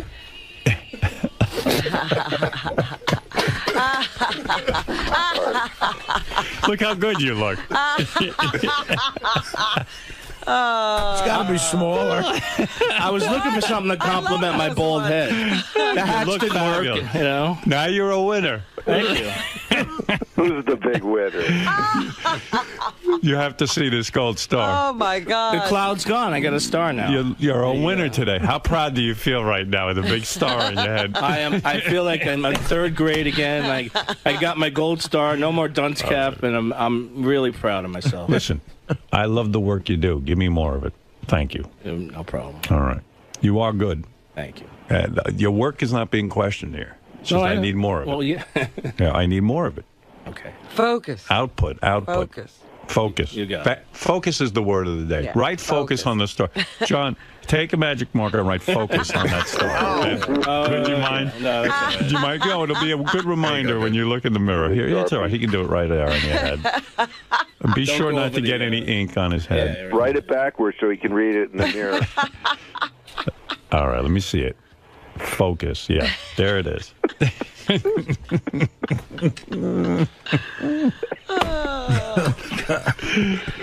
You're an inspiration. You know the what? rest of the staff is inspired. You're not kidding. Everyone's going to be jealous of your big star that says focus. Fuck them all, because I got the star now. Yeah. They don't. No, we're going to walk around here proudly with this star. I'm going to go out into the lobby with my star, to the bathroom, everywhere. Everybody's going to be jealous. That's right. Let Mel see it. What is it? Yeah, let Mel see your star. He's busy. For a raise. Well, he's working for that merger. He already thinks I'm an asshole. Might as well go all the way. Do me a favor and don't take that star off all day. And in fact, what is the name of your son's band again? Emergency Now. They should change their name to Focus. Yes. Because you've got a big Focus star. That's Now. great publicity. Wasn't there a band named that? Emergency what? Now. Emergency Now. I didn't name them. A terrible name. I mean, Emergency Now. All right, maybe that's good. What do I know? A lot of young kids now like those kind of names. I mean, yeah. All right, listen. I know your son's a talented kid. Very talented. Yeah. Stevie Ray Vaughan's father had a star. at work. Is that right? A lot of famous guitarists. I didn't know that. He earned a star like Scott? Several times. Look at that. Richard makes a nice star, doesn't he? Beautiful. With the tape on it and everything. I have to go look in the mirror. You're not going to believe I it. can't stop staring at it. There you go. I'm so proud now. Look at that. Look, there you go. Look on the monitor. Beautiful. Can't see I'm bald now. You're not a bad-looking man. Not with your star. Yeah. Anything helps. What a look that is. All right. Listen, seriously, Scott, I'm going to thank start a new fad now. you. All right. Thank you. Please. Please help me. That's all I'm asking for. I need your help. You look like 𝗵𝗵𝗄𝗿𝗱. A big stain on his head. Grape stain? Yeah. I don't know if I'm going to have any more room for more stars. Maybe I could put stars on top of that star. Oh, don't worry. He won't do anything else right. You're saying this is his only Thanks star? for the confidence, Ralph. That's it. You're saying this is his only star he's ever going to get? That's it, man. Yes, Jim, go ahead. You're on the air in Scranton. Good morning, Howard. How you doing? I got an idea. Why don't you put a fucking helmet cam on that bald head of his, and then you can record everything, and then Gary can watch the tape at the end. Oh, he's always at his work module. station. He's always at his station. I just don't know what goes on over there. I always trust Scott will be doing the right thing, but then when I get reports about the music, and he's consumed. Howard, you want me to take care of this guy for you? I had to nip this in the bud. No, that's all right, Jim. I got it under control. No, verbally. Go ahead. Scott. I'm listening. Go ahead. Get the fuck back in your hole and engineer something, or you're fired, you bald, lazy fucking prick. Thank you. At least I can go back in there and Jim's do an excellent manager. Where do you work, Jim? What kind of work do you do? I'm a garbage man. Right. Well, let me tell you. You know what? Laugh all you want, Scott, but I'll tell you what. Made me laugh. I make $17 an hour. That's pretty good. No one's laughing now, Scott. I'm not laughing now. Sorry. I didn't realize you made that much. Maybe I'll switch careers. In Pennsylvania, I'm fucking rich. Let me tell you, this guy's probably got a Houses mansion. here only cost $75,000. He's got a McMansion. This guy. There you go. $75,000. That's right. You can buy a house buy a house in Scranton for $75,000. Wow. Is it a trailer? No. It's actually a home. 8 bedrooms. Full basement, 3-car garage. I got 2.5 acres. Wow. I swear to God, I'm not lying. And you paid $75,000? Actually, 79. Yeah, after all the closing costs and everything. Yeah. Wow. When did you buy this house? 5 years ago. Wow. It's in the middle of a toxic waste. And let me tell you something. No. It's now worth $83,000. There you go. It's over an Indian burial ground. Property values really. You can't even get in for Shooting up. You can barely get in for $83,000. What's your mortgage? 535, 550, something like that, and then I have my taxes on top of that, so I pay like $800 a month. You better for be everything. quiet. There's going to be a run on Scranton today. Yeah. You're not kidding. I'm moving. Well, it's outside of Scranton. It's rural. I drive home from work every day and I almost hit fucking cows in the road. Why don't we ever do our show from Scranton? Yeah. We would live like kings. Yeah, screw Vegas. Oh my but the God, problem we is, can own Howard, Scranton. We could have 10 acres. the problem is you'd be in Scranton. And we could make $17 an hour. I'm jealous. What? No, I didn't mean your payments. How much money did you put down, and how much was left to I didn't mortgage? put anything down. I put no money down. Oh. Yeah, why would you put something down? Down. You want to get out of there. No, it's not bad, really. It's not bad. I grew up just outside of New York City, and I kind of miss it, but it's nice around here. It's rural, you know, and then just 20 minutes away, you got the booming town of Scranton. Oh, you're not even in Scranton. You're he's outside.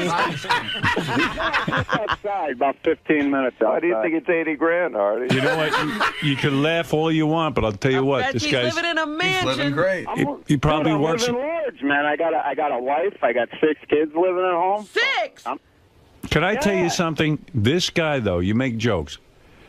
You see, they know how much garbage he picks up. In other words, if he does it in 20 hours or he does it in 1 hour, they don't care, as long as the garbage gets picked up. And if he doesn't pick up the garbage, there are people calling. Right. You see, with Scott's work, I'm not sure exactly how much. In other words, when he's working on a special, it might take him 10 weeks where it should have taken him 1 week. But if he's getting paid hourly, they do care if it's 20 Yeah, hours. see, you got to milk it. You got to stretch it out. You know what I mean? That's why I'm not paying gotta- Scott hourly. I This could is- stretch my workout. I think that's what you're doing. No, I do it as quickly as I could. Hey, come on, you got to put a little. You got to get a little fire under you, man. 53 hours a week. How much do you work, Scott? How many hours a week? Probably around 50. How much do you actually work, though, out of that? Probably around 1. 1 hour. Yeah. See? What did I tell you? All right. Thanks, guys. All right, Scott, Thanks, thank Howard. you. I Thank appreciate you. it. I need your work. Thank That's you all. for the vote of confidence Ralph, and the star. I'm really proud of it. Congratulations on your promotion over Scott. Thank you. All right. And you Everybody too, was John. promoted over Scott. Yeah. Now Scott has 2 new bosses, Yes. Ralph and John Hine, and Sal is in charge of his work chart. Wow. I'll be checking in with Scott later today. See how Thank he's you. doing. All right. Thank Bye-bye. Thank you. Thank you, Scott. You got your first star. It's great, isn't it? Congratulations. I love it. I'm not taking it off all day. It's a wonderful thing. Life's great. Thank you, Sal. I appreciate it. No problem. Love it. Now, if you all excuse me, I have to close the door and talk to my boss, John Hine. We have to work. We have to get work done. So, Sal, are you going to stay in his room all day just to make sure he gets work done? Absolutely. Demanding respect. You know, I love Scott. I think Scott's a great guy. I think he's a great worker. And I think it's time we show the audience how hard of a worker Scott really is. So far, since he's gone back to his studio, he has spoke to John Hine privately, okay? He started drinking his coffee, and he sat and did nothing. Then he took the star off his head, refusing to cooperate. When I put it back on, he removed the star again. He's doing tasks in the wrong order. He's not prioritizing. He got up, did nothing, sat down again, did nothing. He failed to meet deadlines for the game show segment. He's being a wise ass, said he was jerking off when I asked him what he was doing. So, Scott, do you think, is it going to be smooth sailing from here on out? It seems like... No, it's not going to be smooth sailing. Why would it be Well, you went in really defensive, and then halfway through your mood changed, and you it seemed like you were cooperating better. I always cooperate. Yeah, but when you went in, you started screaming. Yeah, because he's just busting my chops. And now, how do you feel about having Ralph and John and Sal watch over you every minute? It's fine if that's what they want to do. That's not going to get to you? No, Is it going to... not worried about it. Is it going to hinder your relationships with them? I don't think so. I just do what I do. If they want to watch me do what I do, then it's fine. It's not going to change what I do. But what I have to, it's not going to change my job, but what I have to do. So needless to say, you're not going to play any more music. Or your son's music, right? No, I'm not going to do that. All right, keep up the good work. Now of You're So Vain. Why is this After all special? this talk, what do we need You're So Vain for? You won't tell me who this is about? Please tell me. Come on. Stop with the nonsense. Let me know. No, it's... I'm going to go to that James Taylor and smack him around for you, and you're not going to tell me right now, my audience, who You're So Vain is about? The answer would be so, you know, uninteresting to It's you. probably that accountant That's that what I figured for did the your divorce. accountant. No It's wonder the he's guy mad at you. That's right. Is it an honor to sing with your mother on this song? This is her classic signature song. I can't tell you how nice it is to be in my mom's band. Aside from her and David Saw over here on my right, I wouldn't want to be in anybody else's band. The material is high quality. That is the right answer. But I'm so shaken up after this conversation. Do you think, are you going to get nervous, or are you going to be able to perform? Oh, no, I was fine until I came in here. I should have waited. Do it. This will calm you down. Okay. This is a song you wrote many years ago, and yet you were doing a different take on it. Okay. And I will watch 𝗪𝗪𝗏𝗍 as well. I'm very impressed with Gary's cousin being in the band. All right, I'll shut my mouth now. Ready?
See, I like that arrangement. Excellent. Thank you. And I like the dynamic of you and your son working together. Yeah. He's the type of guy you would have been attracted to, and you know, when you were that age, right? How could any girl not be If attracted she hadn't to learned her him? lesson yet. Are you getting laid like crazy or what? What's your story? You know what, Howard? I can't pull a girl for the life of me. I can't even get a girl. What? I can't even get a girl to look at me. Get out of here. Honestly, you're man, joking. I'm a virgin. Stop it. Now you're making a joke. I really know. I wouldn't kid you. I'm not allowed to come to a party unless I bring Ben. Yeah, I can't get him to look at me. It's really terrible. He gets tons of chicks, I bet. Oh, that was a lot of fun. You guys all sound great together. This could work, this whole band. I like it. It's a good arrangement. Now, what made you come up with that new arrangement? But that just must have been an inspiration that came to you in the shower or something, right? No, David and Ben and I were sitting around the house on the vineyard, and I realized that I couldn't quite do it the way I used to do it. Just, vocally, I just don't have the prowess or the notes. So you came up with something new. But also that we actually wanted to do some newer version. That line so you say. we've done a bunch of songs. We've done about 6 or 7 of the old new arrangements. Yeah, totally. When you say you gave away the things you loved, and one of them is me, I got the chills. Oh, I'm so That was beautiful. That's a really, really good song. That's a real good song. I wish I had written that song. Yeah. I just don't have the sensitivity. I could have written it today. You told Dick Eppersol who that song's about. He's the only one who knows. Oh yeah, He paid $50,000 to find out who that song is about. It's true, but he brought over 9 of his friends. He did. Oh, yes. So there are 9 people who know, 10 people who know. But they all were made to sign confidentiality clauses. Do you know? No, I don't know. true. I don't know, and I'm so sure that I'd be hideously disappointed unless it was you. That I don't even want to know. It is me. I'm your father. I mean, why? I didn't want to tell you that. Why the hell not? Did you know that? Do you ever say to your mother, "I'll step in for you with Dad if you do tell me this"? I mean, it's a way to bribe her to tell you who. No, that's I mean, about. she knows that I will do anything that she asks me to do, and so does he. I'll do anything either of them ask me to do. It's just a matter of her not wanting to put me on the spot. I think. Isn't it elitist, though, for somebody to get the information out of you as to what that song is about and who it is about, making someone pay $50,000? What about your real fans who can't afford the $50,000? The $50,000 was not for me. But you agreed to it. A charity, silly. I don't care. It's elitist. You should tell your true fans now who this song is about. Howard, so many people know. Oh, they do? Then she would have to In pay. fact, I will tell you, but not on my. Well, no. Here's the thing. Would she have to give the money back to Dick Eppersol now if she said it on the air? Absolutely not. I say that's fine. She would. We have to read the fine print. Is it possible this song is about a woman? You have hooked up with women. I'm sorry, Ben. I don't mean to shock you, but your mother has hooked up with women. I know this for a fact. Somebody has to, since I can't do it. Right. How many women? I recently said in a magazine, which is largely a gay magazine, at the very end they said, "Are you or have you ever been gay?" And I said, "Well, I can't say that I am not gay." Is Jill 𝗪𝗏 a lover of yours? Jill is a lover. She is. You really have made love to women, famous women? Have I made love to famous women? No. Is that a lie? No. In front of your son? No, it's not a lie. I have been come on to. Yes. But I was too uptight. When did you try it? I was too uptight. You've never tried it with a woman? No. Oh, I see. But I wish very disappointing. I wish that I had. I think I'm too old for that. I mean, I have a fantastic boyfriend now who's almost a woman. This guy you're with now is a doctor, right? A surgeon? Yeah, he's incredible. You like him, Ben? I do. You do? I read that you go into the operating room with him. He operates on children, and you sit there and hold the kids' hands. Is that allowed by law? I don't hold. I Carly Simon in the operating room. I can't hold their hands because my hands aren't as sterile as they should be. But I wear the cap and I wear the blue suit and everything. And you're in the operating room. I'm in the operating room and I sing to them while they're going under anesthesia because they're scared. And so Does he ever allow you to sew them up or to do actual perform surgery? No, but I sew him up a good deal of the time. You really dig this guy, huh? I do. You're happy? Yes. You gonna marry this guy, or are you? I don't think so. I don't think marriage is in my future again. Are you in done this with life. marriage? I think I'm through with marriage. Yeah. Even though if I was Really? going to marry anybody, it would be him. And when your boyfriend is operating on these kids, do these kids ever look up and go, "Hey, who's this crazy chick singing? I'm trying to get operated on." Probably. You're probably a little nervous, right? Except that the good thing is, and what I really love, and what I want probably to segue my career as a singer into is working with him in the hospital, because I'm there when they wake up too. Because it's the anesthesia. I would love for you to be in the hospital when I'm operated on. Are you kidding? And singing to me? I'd be like, wow, Carly Simon is singing to me. Yeah, you count down from 17 while you say that. That is beautiful. Now, there's a new album out, I understand. Carly's new album, The Kind of Love. This Kind of Love. This Kind of Love is in stores now. And for Carly's upcoming tour dates. Smart. You have an up-and-coming tour date You have for me? upcoming tour dates. Go to carlysimon.com. So you will be out on the road. Well, this is... You will catch up to James Taylor in terms of net worth. Very dependent upon... I have a deal with Starbucks. Right. Who I signed with, and they had an arm of their division called Hear Music, and 3 days after my record was released, they fired everybody from the Hear Music label. Terrific. Yeah. Couldn't ask for a better situation. That's right. As an artist. So I am kind of doing this on my own right now, whether or not Mr. Howard Schultz, who's the president of Starbucks, will actually come to the table and admit that he was wrong and rectify things. I see. I don't have a secure answer as to whether he's going to do that or not. I just received a report that when James Taylor learned you signed with Starbucks, he spit out his latte. He doesn't want anything to do with them.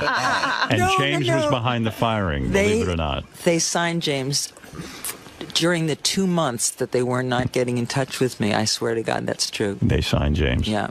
You two cannot get away from each Yeah, other. they're always involved in the same thing. There's a stipulation that they're not meant to be on the same shelf at the same time.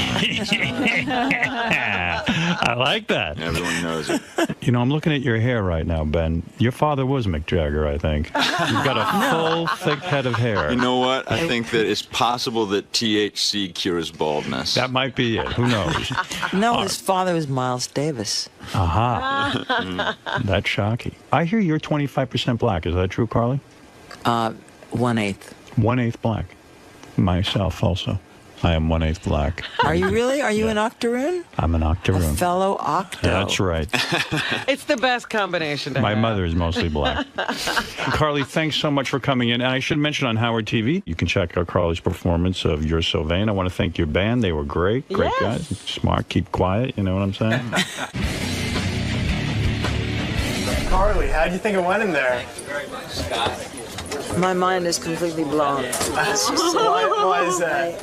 I just want to laugh and cry at the same minute. I'm really pretty blown out. I'm amazed. He's so powerful. He really is, and so completely cuts through everything. You know, there's nothing false about him in the least, and he's not afraid of anyone. He's not afraid of any reaction. He's not, he just tells it like it is, and he's funny, and he's searing, and he's brilliant. I just love him. Now, Howard was kind of playing the mediator role. You know, you were talking about your relationship with your ex-husband, or lack thereof, and you said that you would like to be on speaking terms with him. Do you think this is the start of, reconciliation between the two? Or he could move to Alaska. Could have been bad. You know what? I think that the more that something is focused on, and like that sort of negative way that this has been focused on, primarily because how weird is it that two people who've had two children together have not spoken to to each other who are not in touch, who don't know I don't know his address or his phone number or anything. How weird is that? Of course it's going to be, the spotlight is eventually going to be on it, and I didn't put it on it. You know, it just was because it is the. Am I supposed to be looking there or there? Right into the camera. Oh, because it is the way it is. You know, if you don't force it, it just takes being on Howard. I mean, and that was the most. You know, I felt truly. I don't know what kind of a spotlight you feel like on Howard that you don't feel like that you're on anywhere else. In the first place, he's so disarming, but he was also so kind. He's so kind. He can get a lot out of you, right, without you even being hesitant about it. That's not what I'm even saying. He's kind, and he's smart, and he's genuine, and he cares about. I felt that he cared about me. I felt that he cared about Sally and Ben. And that's what I mean, the other times that I've been, I mean, yes, of course, he makes the salacious comments that he has to make. Those go right by me. I don't think of that. I think about the very fact that his, I know that probably nobody else has ever said this about him, but he's dear. From America's Got Talent and the winner of Apprentice, the Celebrity Apprentice. I don't really, I was going to say to Gary, don't bring Piers Morgan in because I don't know who he is, but I have seen America's Got Talent. He's the British guy. He's like the Simon Cowell of that show. Right. And there was an article in the paper yesterday that convinced me I should have Piers Morgan on because they say that show is better than American Idol and that it really is the true competition and talent contest that America's been waiting for. Really? They gave it a great review. People love it.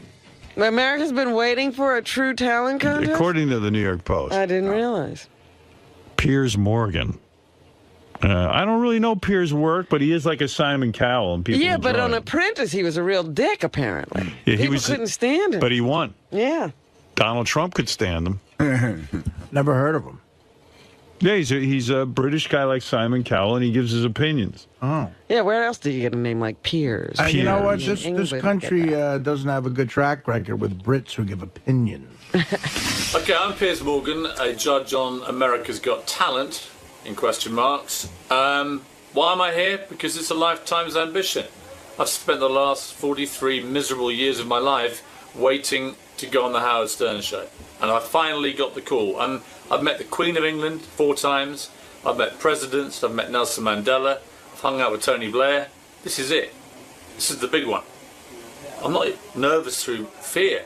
I'm just nervous through adrenaline, excitement. Biggest moment of my life. Hey, Piers. How you doing, man? Howard, how are you? Good to meet you. Good to see you. Pleasure. Hey, Piers. How are you? I heard you're opinionated. He's in better shape than I thought. Yeah, we heard you have a lot of opinions. A lot of opinions. Good to see I you. thought he was kind of a blubbery guy, but he's in good shape. I wasn't going to do this show, Howard, but people told me you're quite popular. I hadn't really heard of you, obviously. I did. Is it Howie Mandel, right? Howie Is it? No, I wasn't sure, but... Well, Simon Cowell must have mentioned to you. He's done the show a couple He told of me, he times. warned me, he said, don't do it in a million years, for God's sake, he'll rinse you to hell. But I said, you know what? I like Simon Cowell. I actually got Does along... Simon not like doing this show? He loves doing this show. My God, when I told him I was doing it, he was furious. The great thing about Simon Cowell was I had all 3 judges once on the show, and I did the bit that they were deathly afraid of. I brought in a singer to audition for them, and I said, just evaluate this guy. He's a kid from my audience. And they were like, oh, he's horrible. He's awful. He can never have a career in the business. What they didn't know was this was a guy who just sold how many records? Oh, God. 10 million? Something like that. Yeah, he had a huge hit. He had a huge hit going, and they were like, oh, and Simon was like, we oh. That's him. That's him. Well, the best story you'll like this, the guy who won America's Got Talent last year, which I know you don't watch, but it was this big ventriloquist guy called Terry Fator. So Simon says, oh, ventriloquist's not going to make me any money. Gosh, forget it. Leaves him, right, just to go off and fend for himself. Right. 2 weeks ago, he signed a $100 million deal at the Mirage in Vegas. Biggest Vegas deal in 5 years. Yeah. Simon would not sign Simon doesn't get $1. It's one of the funniest stories of the year. $100 million. $100 million. Shows how much he knows. Why was the guy so good, the ventriloquist? Like, I love ventriloquism. Well, the twist he had was he does singing impressions himself, and then he does ventriloquism through the puppets. And 2 years ago, he brought them together and does singing impressions through the puppets. Right. So the puppets, like turtles, sing 𝗦𝗵cie, but he's brilliant. And it's an amazing act, but Simon just never got this. You know, to him, he wasn't a singer, he wasn't 19, it was never going to happen. He's a puppeteer. Fantastic, yeah. Yeah. And Simon could have signed him and actually participated in the $100 million deal. He could have had a big cut of that money. He would have been the manager, so to speak. Exactly. Yeah. Wow, no kidding. If he'd been a singer, Simon would be laughing all the way to the bank. But because how do you get a cool job like yours? I think your job is really terrific, that you could sit there every week. What were you doing before? Yeah. I was a tabloid newspaper editor for 11 years in England. Oh. Yeah, so, I mean, you're a legitimate guy. You've been in the business, sort of. And, and I used to write crap about Simon, and he sort of admired my work, and eventually I got fired. I mean, you talk about the guy who's been fired from the baseball team. So you would write bad things about Simon? Of course. And so Simon sort of took you, co-opted you in a way, and brought you into his organization to shut you up. Yeah, his exact words were, I need somebody even more obnoxious than me to come and judge this show, America's Got Talent, and I can't think of anybody more vile than you, so do you want to start Monday? I said, where is he? He said, Hollywood. I said, get me out there. What are the kinds of things you would write about Simon Cowell? I mean, you found him to be grating and obnoxious? Yes. Yes. And you would write that, and now that he is your boss, in a sense... Now I've had a dramatic sea change of opinion. I think he's a handsome and powerful man. So everyone can be bought on. The worst thing about him is that we went to, you'll know this place, Stringfellows in London, right? It's like the Scores of London. Right. It's about a year ago. This sums up my relationship with Simon. So we go in, and all these girls gravitate to Simon, these lap dancers, like a sort of, like the ultimate babe magnet. Well, and he's I'm a rich guy. Right, so I'm sitting there on my own. He's there, worth 150 million, blondes everywhere with pneumatic breasts. And I end up with one lap dancer comes to me who's Polish and wants to read me weird Eastern European poetry. And it just about summed it up. I look at Cal, he's got 17 blondes crawling all over him. I get the Polish lap dancer who wants to read poetry. But now with the success of the show, you know, you certainly must be getting somewhat... You divorced your wife recently, right? I did. Right. You got successful. Is that part of the success model? I think it was successful for her, she'd say, yeah. Yeah. Did you have to give up half of your money? More. Really? More than half. Did that How just much did break you your Never heart? get divorced in England, Howard. What are you worth that you had to give up half? More than half less than I used to be. You're a millionaire, right? Pardon? Are you a millionaire? Dollars or pounds? Pounds. Yes. I was both. I was only playing with it. You know, the thing is, though, as the editor of a newspaper, you don't get paid a lot of money. So I imagine with this TV show, you must be getting paid something. Yeah, I used to get paid. You get paid pretty well as an editor, but it's nowhere near as much fun. I mean, God, the idea that I now roll around America just abusing people and get paid for it's fantastic. It is fantastic. So, and to be on the game show, you don't really have to sit there and find the talent or do all the work. You just sit there and judge, and then your day is over, right? Yeah, the only thing is you do need eventually, through all the train wrecks, to find something that is apparent talent. And I must say, the premiere last night was pretty good. I mean, we found 3 acts that I would say, you know, people talk about the success of it and why it's different to Idol. You don't get a show where you have the range of madness and then talent that we had last night. Someone said in the paper yesterday, the reason your show is better than American Idol is because you, first of all, don't have an age limit. That was the key. Yes. That anyone could enter. Any age, any talent. Yeah, and they said any talent. Right. That's the beauty part. That is not just singers. A ventriloquist could not win American Idol at a certain age. He's not even getting We had a guy, I think it was Chicago, he came and said, he's a 7'2" giant called George. So we said, okay, what's your talent, George? And he says, right, what I'm going to do, I'm going to drink milk through a large straw through my nose and wrap it around my body. Okay, and there's a twist twist, he said. He's enormous, this bloke. And the twist was a load of explosives he'd secretly strapped around his stomach began firing off as he drank this milk through his nose. Right. And at the end of it, there was just this sort of stunned silence. Right. And I thought then, I'm a perfect judge for this because I'm probably the only person in the world who could claim to be an expert at giants drinking milk through the nose while blowing themselves up. But can you judge that? I mean, can anybody? But what did you say about the guy? Did you say, well, I can't see this sustaining itself, or did you allow him in the competition? I used the only phrase I could, which was I've genuinely never seen anything like that before in my life. What does that mean? Does he get to go on and compete? Or Well, I don't want to ruin the fun, but he was actually a very clever actor. He was the kind of guy you'd see at the back of a circus in one of those cages doing weird things. And that's interesting, a geek show. So the fact of the matter is that guy could go on and win, couldn't he? Yeah, you know why? Because he's entertaining. And he could do something like that every week. The thing I love about this show compared to the singing shows, you've got to be the best singer, right? The dance shows, you've got to be the best dancer. Our one, you've just got to be incredibly entertaining. Doesn't matter what you do. I don't care, but if you're boring, you're going. How did you go home? Is there an audience vote component to it? Oh, this is the best thing about it. Okay. The audience for this year, we went to these big theatres around America, and there was it was like a Roman amphitheatre. Right. And they were able to chant, off, off, off. I mean, it was brutal out there. Absolutely brutal. They say that's the other strong thing about the show, the chanting, and the audience is really amped up. It was electrifying. And it's electrifying bad for the bad ones and great for the good ones, and you get this emotional roller coaster goes on in the auditions, which is unlike any other show. I mean, it's a weird thing to be involved in. I will start watching it. Sharon Osbourne's on. I used to have Sharon on my show. Sharon loves you. I used to have Sharon on my show way before America even knew who she was. Right. She was very heavy at the time before she had her stomach stabled. And she used to come on and rip people a new a-hole constantly. Oh, she was a good fighter. She was a real good fighter. And I got to tell you something. You know, to see her sitting in that position, it's like, wow, you know, we were right. She is good. Yeah. She's good on can hold her television. own. She is hilarious. People used to say to me, why do you have her on? No one knows who she is. I said, she's good. Yeah, she does a lot of stuff now. But what about David Hasselhoff? Yeah, now you don't like him, right?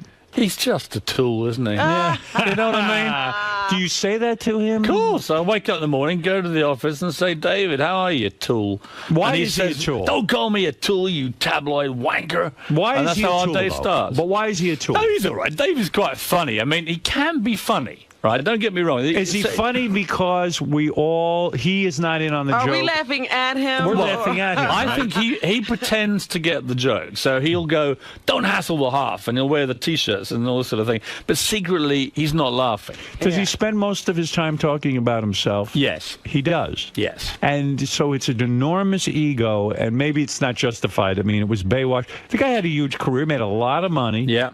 But he did all of these things that I guess people laugh at. He does weird things. It's like on one of the shows, you've got to have continuity. You've got to wear the same clothes for a day. Right. Otherwise, you know, in TV, it looks a bit weird. You turn up in one suit, you end the show in a different one. So one day, he wore the same gear all day, but at half-time, he disappeared for an hour and came back. He'd had a spray tan. So his face had gone a different orange. And it's like, Dave, do you forget it's his one show today? So when you watch it on telly, it'll be like, wow, David Hasselhoff just got a suntan halfway through the show. And there's no explanation. He went, God, I didn't think of that, man. But he's funny. I mean, I tell people, they say, come on, is he really funny? I said, look, it was a day when he came in, and I said to him, I've had a ticket to the Playboy Mansion Midsummer Night's Dream Party. I said, it's fantastic. And he went, my God, man, it's the greatest show ever. He said, the chicks are going to love you, man. And I said, well, yeah, but unfortunately, my girlfriend's here, and I've got to take my girlfriend. And he went, what? Anyway, with that, another act came on, and I could see him pondering the enormity of this crime that I was committing. Right. And eventually, at the end of the act, he said, God, man, do you not know the golden rule of the Playboy Mansion? Right. You never take sand to the beach. Right. There you and go. That was funny, right? And I was like laughing, saying, that's a genuinely funny line. Well, you know what? I happen to agree with him. Yeah, well, he's right. What the hell are you doing bringing your girlfriend to the Playboy? Well, there was a moment about 2 o'clock in the morning in the grotto, and I totally agree with him. But anyway. I remember when I first heard that line 80 years ago. Is it that old? It's very old. So what is it like when now you're having success on American television, you're getting well known, you're no longer just a newspaper editor, you go home and you announce to your wife, look, honey, you're out the door. That's when It's more a case of that happened 9 years ago. So. Oh, did it really? Oh, yeah, So this is before you were well known. Oh, yeah. Well, I was well known in Britain, but as a nasty tabloid editor, so I've always been pretty well reviled around the world. There's no problem And there. do you have the hot girlfriend now? I mean, is Very she hot girlfriend. Where did you meet this broad? She's a journalist. Yes. Yeah, if you're gonna dance with the devil, really, it's just easier. Newspaper or television? Newspapers. The TV ones. I mean, like you look at these chicks on Fox News. One has better legs and body than the next. Well, I've told her she's my pre-fame girlfriend. Right. Apparently, you have to get one of these in Hollywood now. My agent said that you need a pre-fame girlfriend and a really hot one when you really make it. So I said she's got about 6 months, but if it all goes wrong, I'll probably go back crawling to her. So your new job, really what you're saying to me is it's not as simple as it looks. In other words, yes, you give your opinion, but you really do at the end of the day have to have an educated sort of opinion, and you've got to come up with the goods. You've got to really understand what talent is. Well, I think you just have to understand. I mean, Simon Cowell is a populist genius. Right. He can watch any kind of... I do Britain's Got Talent with him. We're both judges. And his instinct for watching an actor after 10 seconds and saying, is this going to work for the public is incredible. Right. When I judge it, I tend to do two things. One, you don't want to put just through all the acts that have just got great talent and leave it there. You've got to have entertaining people as well for the semi-finals. But ultimately, you've got to have a final where someone can win and America goes, wow, that was real talent. Right. We had a judge once. Remember when we did our film festival and we had a judge and we had to give our opinions and stuff like that? Yes. And I found it very difficult, actually. It really is, because you do feel the pressure. Like, what if I'm wrong? What if I really don't know? I mean, I think American judges, from my experience of watching them and working with them, David and Sharon, I'm sure David in particular, but he doesn't like getting booed by the audience. He doesn't like being critical. And I get that. Americans are basically nicer people than Brits. The reason we all get farmed out here on this evil Brit judge factory is because we are more comfortable with saying to people, that was terrible. You know, because we're just It's a hard thing to do, to say to someone, you really have no talent. Yeah, but I think it's a fairer thing to do. The worst thing to me is to say to someone who's terrible, hey, you were really good, you got potential. They Because go then away they and say, waste their lives chasing living a dream they can't have. Yeah. You did The Apprentice. I did. That was fun?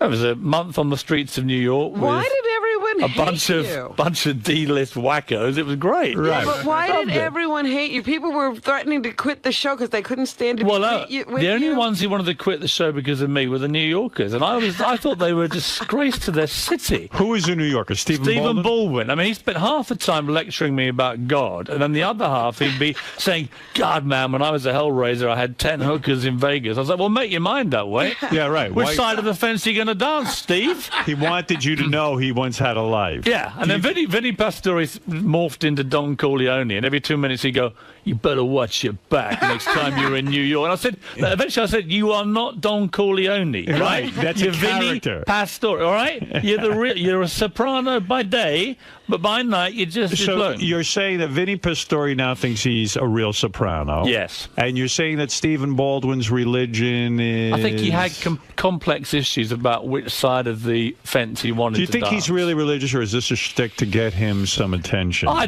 wouldn't question his integrity in the religion. Why don't we? You're right. I think it probably is. Yeah. I think it's a load of horse shit. I think he wants to be. I think he wakes up on a Sunday morning. He turns on his telly and he sees these guys going blah blah blah and making millions, and he thinks he wants a piece of the action. It's my honest view. You have said that being on The Apprentice, that Ivanka, the daughter, Donald's daughter, is so beautiful that you almost couldn't concentrate on being on the show. I couldn't. She was dazzling. Stunning. What a catch, huh? Oh, my God. And single, someone told me, right? Yeah. Yes. I mean, that could be my next reality TV show. Did you put the moves on her at all? Tried everything, but she was batting me away firmly. Would you consider dating her? Is she too young Ivanka, if she begged me. But she'd have to beg. How old a girl are we talking about? Is she 20-something, right? I think she's like mid-20s. How old a guy are you, man? I'm 43, but I look younger, right? So would you date a girl in her mid-20s?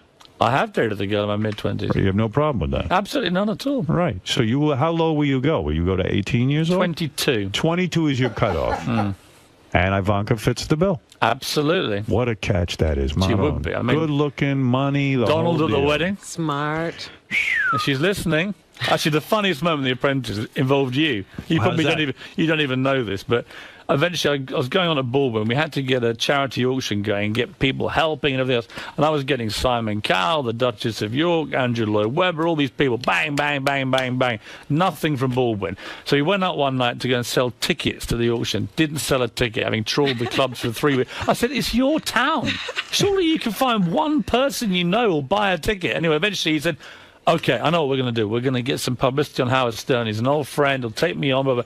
So we set up this thing downstairs with your guys, and we're waiting there with the cameras. And I know what's going to happen. And as the seconds tick by and the minutes go by, and Stephen's just praying you call him, right? He's just praying. Please, Howard. Blew him off. Saved my career. And at the last minute, it was like, something's just come up. And he just sat there staring into space. And I was like, so you're only... Cool. The only contact you said you had in New York just blew up on you. I blew him up. Waste That's great. of space. I had no idea I did that. You brought me so much pleasure, Howard. Now you know a lot of people from being an editor at a newspaper and all this stuff.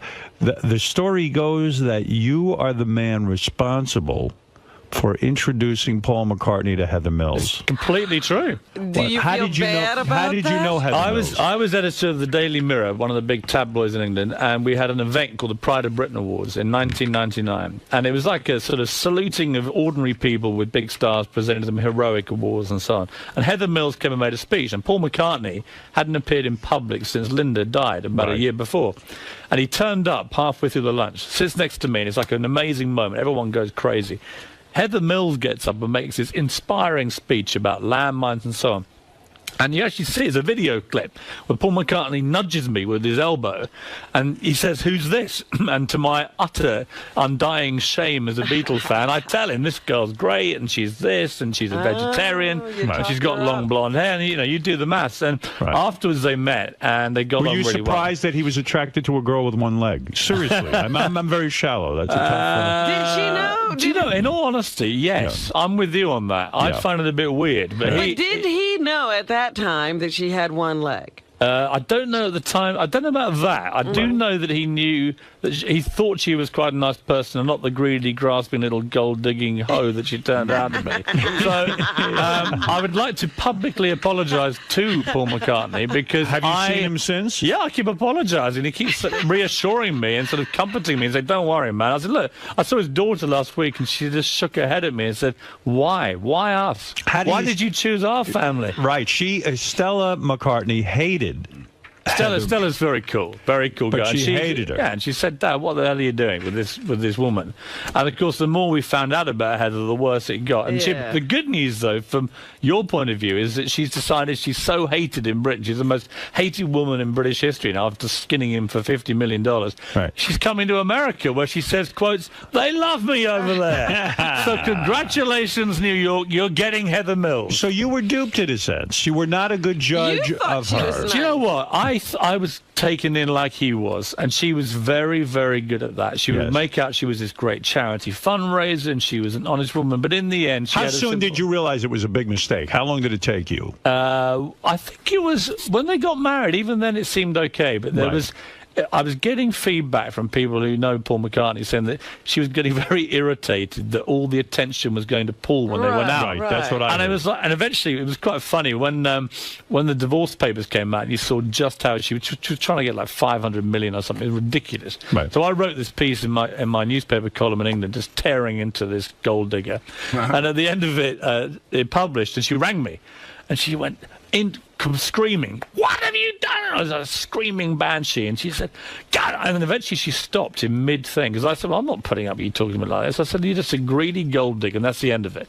And she said, "What?" And eventually she calmed down, and she said, I know what it is." And that's Geordie voice. "I know what it is. You're a Paul fan, aren't you? Aren't you?" And I sort of paused and I said, "Well, Heather, you know what it's like." So on the one hand, we got a guy who wrote Yesterday, Hey Jude and the Beatles. On the other hand, we have you, a gold-digging little bimbo, trying to skim him for all the profits of Hey Jude.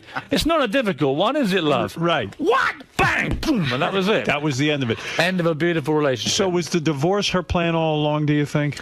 It would be very cynical to think, but let's just say she's got a bit of form for taking old men to the cleaners, Howard. And how did you become so friendly with Paul McCartney?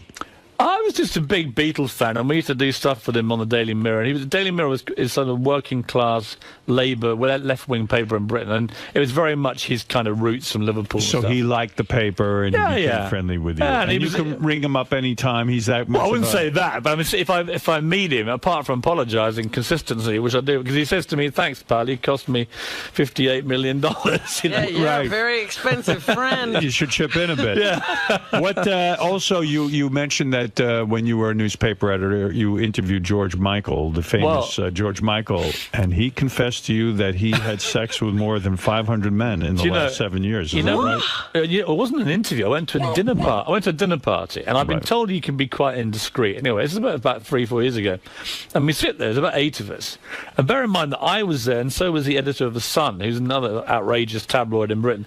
You'd think he'd just show a little bit of discretion. Anyway, a few bottles of wine later, suddenly he just unburdens himself, and it's like he'd slept with 500 guys in the previous 7 years. What's his thing? He likes it in the behind, or he likes anal, or what is his thing? I think his thing is Hampstead Heath on a Friday night at midnight.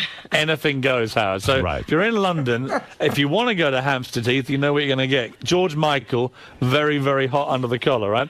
But it was like that. He was being blackmailed by a male French hooker. He then began to name all the famous celebrities, some of whom were heterosexual to the public, who'd slept with his boyfriend.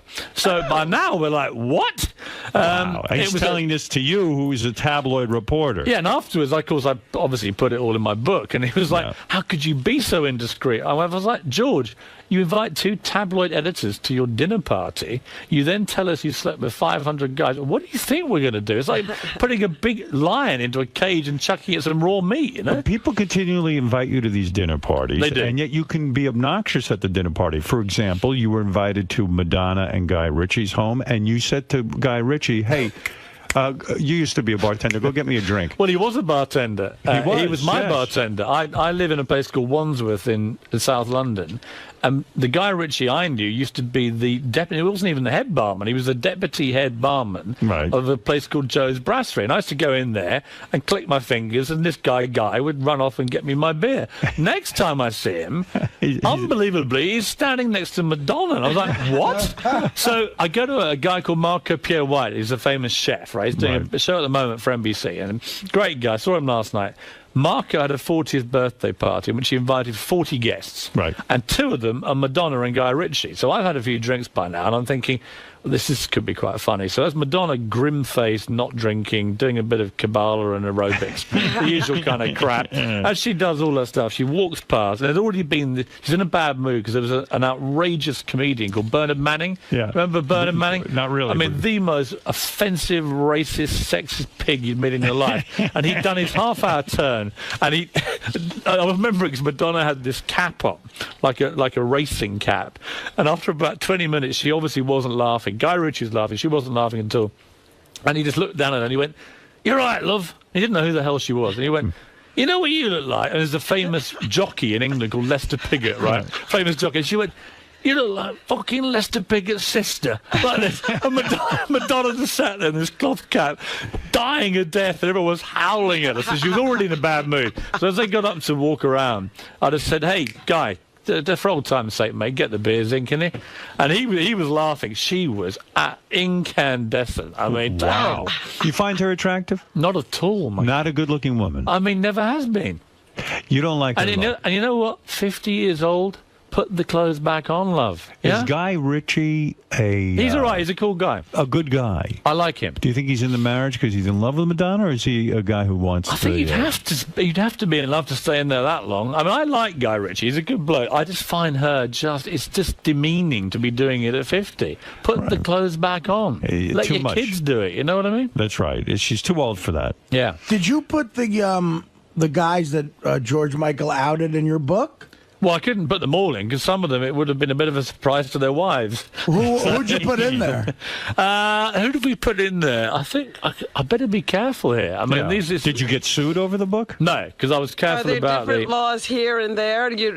Has your book been published here? I just don't think it'd be wise for me to start rattling off the names of famous Hollywood men who are married. Only the ones that are in your book. Yeah, I'm just trying to think who we put in there. Maybe you better be careful. I think I better be careful. keep Put it this way, Howard. I'm happy to name them. That's great stuff. Well, Piers, you're doing well. Let's face it. Piers Morgan is on America's Got Talent Tuesday nights at 9 o'clock on NBC. You're clearly in the zone. I mean, it sounds like you're becoming America's favorite. I don't like that. Say that again. America's favorite. Thank you, Howard. Piers Morgan, I'm happy to meet you. Can I say I've met everyone, right? Nelson Mandela, the Queen of England, Tony Blair, Arnold Schwarzenegger. When they told me Howard Stern wanted to be on his show, greatest moment of my career. Oh, isn't that Kid great? you not? Thank you. Read your book, watched the movie, listened to your shows back in England. Thank you. This is the career highlight. And how, and where are you living now? I live in London and then LA most of the time doing the talent show and You stuff. got a big house? I mean, you must have a big spread, right? Of course. Unbelievable. Getting bigger by the year, Hab. And then when I get one as big as yours, I'll be dying a happy man. And you've had sex with 2 women at the same time? No. Not yet. No, You're but I'm working hoping if toward I hang out with you a bit, I might get a bit nearer that. You're a judge. How are you in the sack? Very, very, very good. I asked Lennox Lewis that question because Lennox was on The Celebrity Apprentice, and Right. I do interviews for GQ magazine, and I always say to everybody, "Are you good in bed?" Right? It's just a great question because whatever they say, Lennox Lewis, the boxer, and Lennox just went, "No." I looked forward. I went, well, "You don't argue with Lennox." And he went, "No," and there was a long pause, and he went, "I'm great." What makes a man great in bed? Stamina, willpower, selflessness. Forget all that. You just got to be hung like a donkey, right? Are you hung like a donkey? Absolutely. Really? Yes. How many inches? How many are you? You want the honest truth? Yeah. Robin, what was I? I was just about Just 6 under inches. 6, right? Just How many? Under. Just about 6 inches. Oh, I'm bigger than you. That's all that matters. Really? If I die, I want my epitaph to say, hung better than Howard Stern. That'd be fine for me. Ever urinate on a woman? No. Never. Never. What's And the weirdest thing you I ever had that did? conversation earlier. Not happy about that. What is very uncomfortable? Drinking a cup of coffee at 8 in the morning. I don't want to hear that kind of filth, Howard. What is the weirdest thing you ever did with a woman? I don't really do weird things. Was your buttocks ever eaten by a woman? Tongue right We up always to... have the impression that the British are kinky. We're not that kinky. I suspect Simon's kinkier than me. Is it true that Lennox Lewis is a great chess player? He's a fantastic chess player. Are you a fantastic chess player? I thought I was. We played chess every day on The Apprentice to while away the boring hours when Vinnie Pastore was dying of a heart attack and Stephen Baldwin was telling us about hookers in Vegas and then preaching to us. And we played chess every day. We played 39 games. Chess is a big game in England. And I love chess. I was my school chess champion. Played it all my life. What is your rating? Well, I don't know what rating is here. We don't really do it that way we are. But I'm not bad at chess. Right.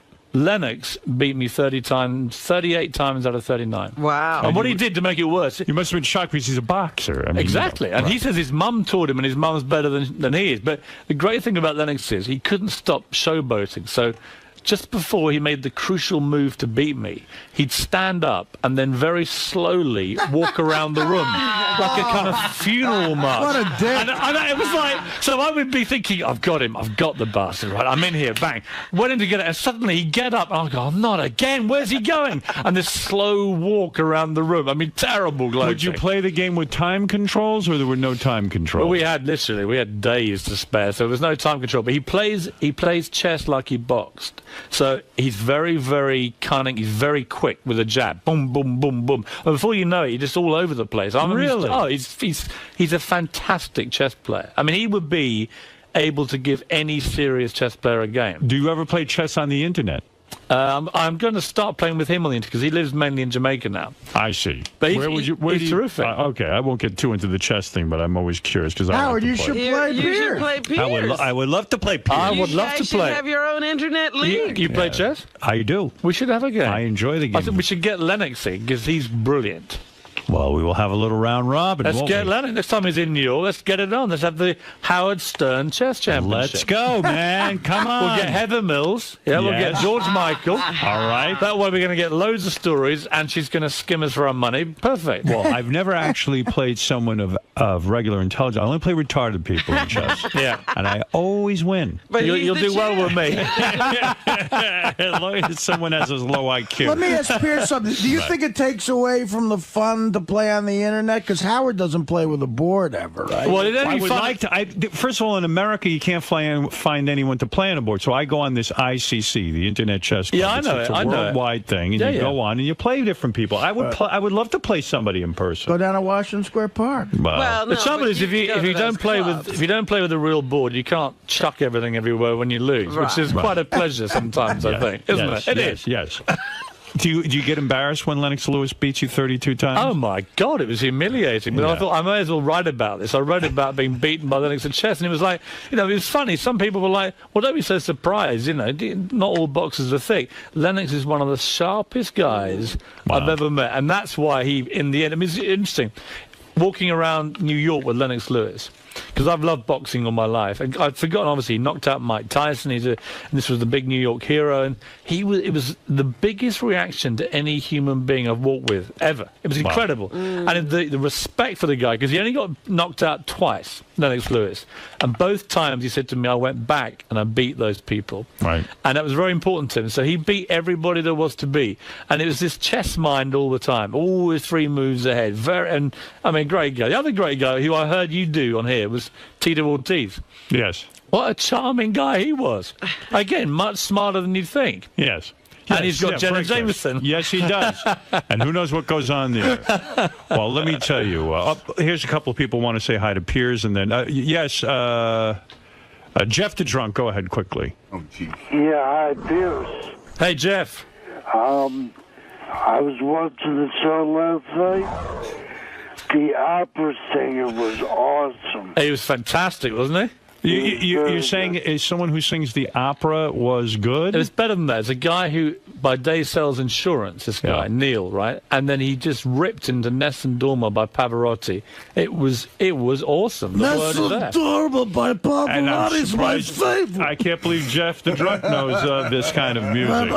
Trust me, Nessun Dorma is going to be huge. Marianne from Brooklyn, you're on you. I absolutely love you on Celebrity Apprentice. You against Omarosa. You stood up to Donald Trump. Thank you. I'm a big fan of Simon. I absolutely adore you. And Howard, my Baba Booey song is on its way. Maybe Piers could judge it. Yes, hurry up with those Baba Booey songs. Yes, Brandon, go ahead.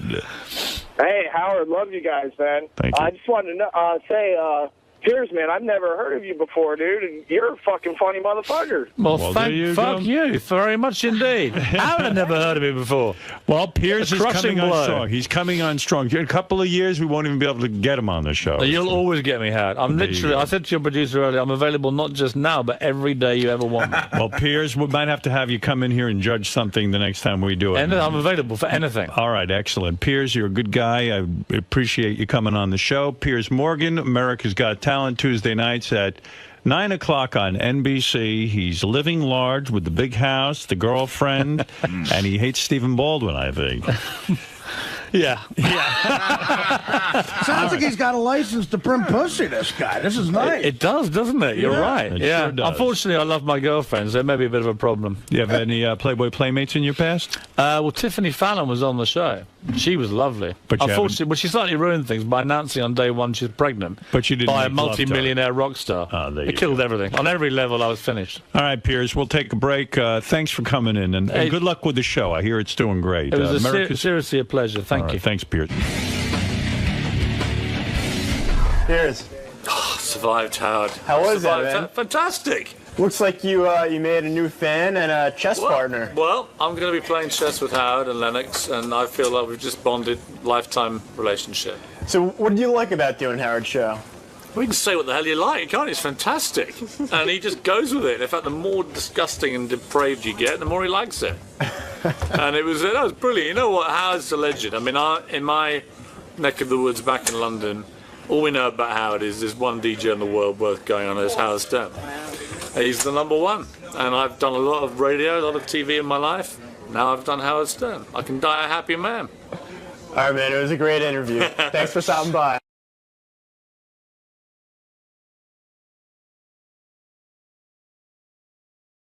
Best of the wrap-up show. A recap and behind-the-scenes look with John High and Gary Dell'Abate.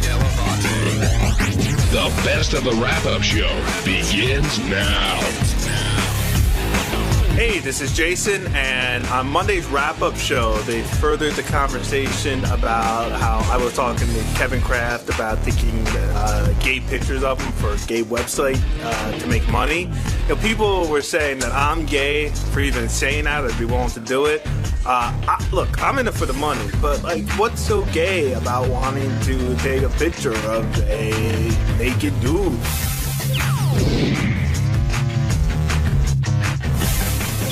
Jason Kaplan, you were a big highlight of today's show, starting with a page 69 item as your own little rag there comes back to bite you, I guess. Now, what is the deal with this photo shoot? I've heard conflicting stories, but the one that seems to be out there is that you were extremely eager and offered to take these photos, and you basically don't have a problem with it. No, that is the truth. I would take the pictures, and I don't have a problem with it.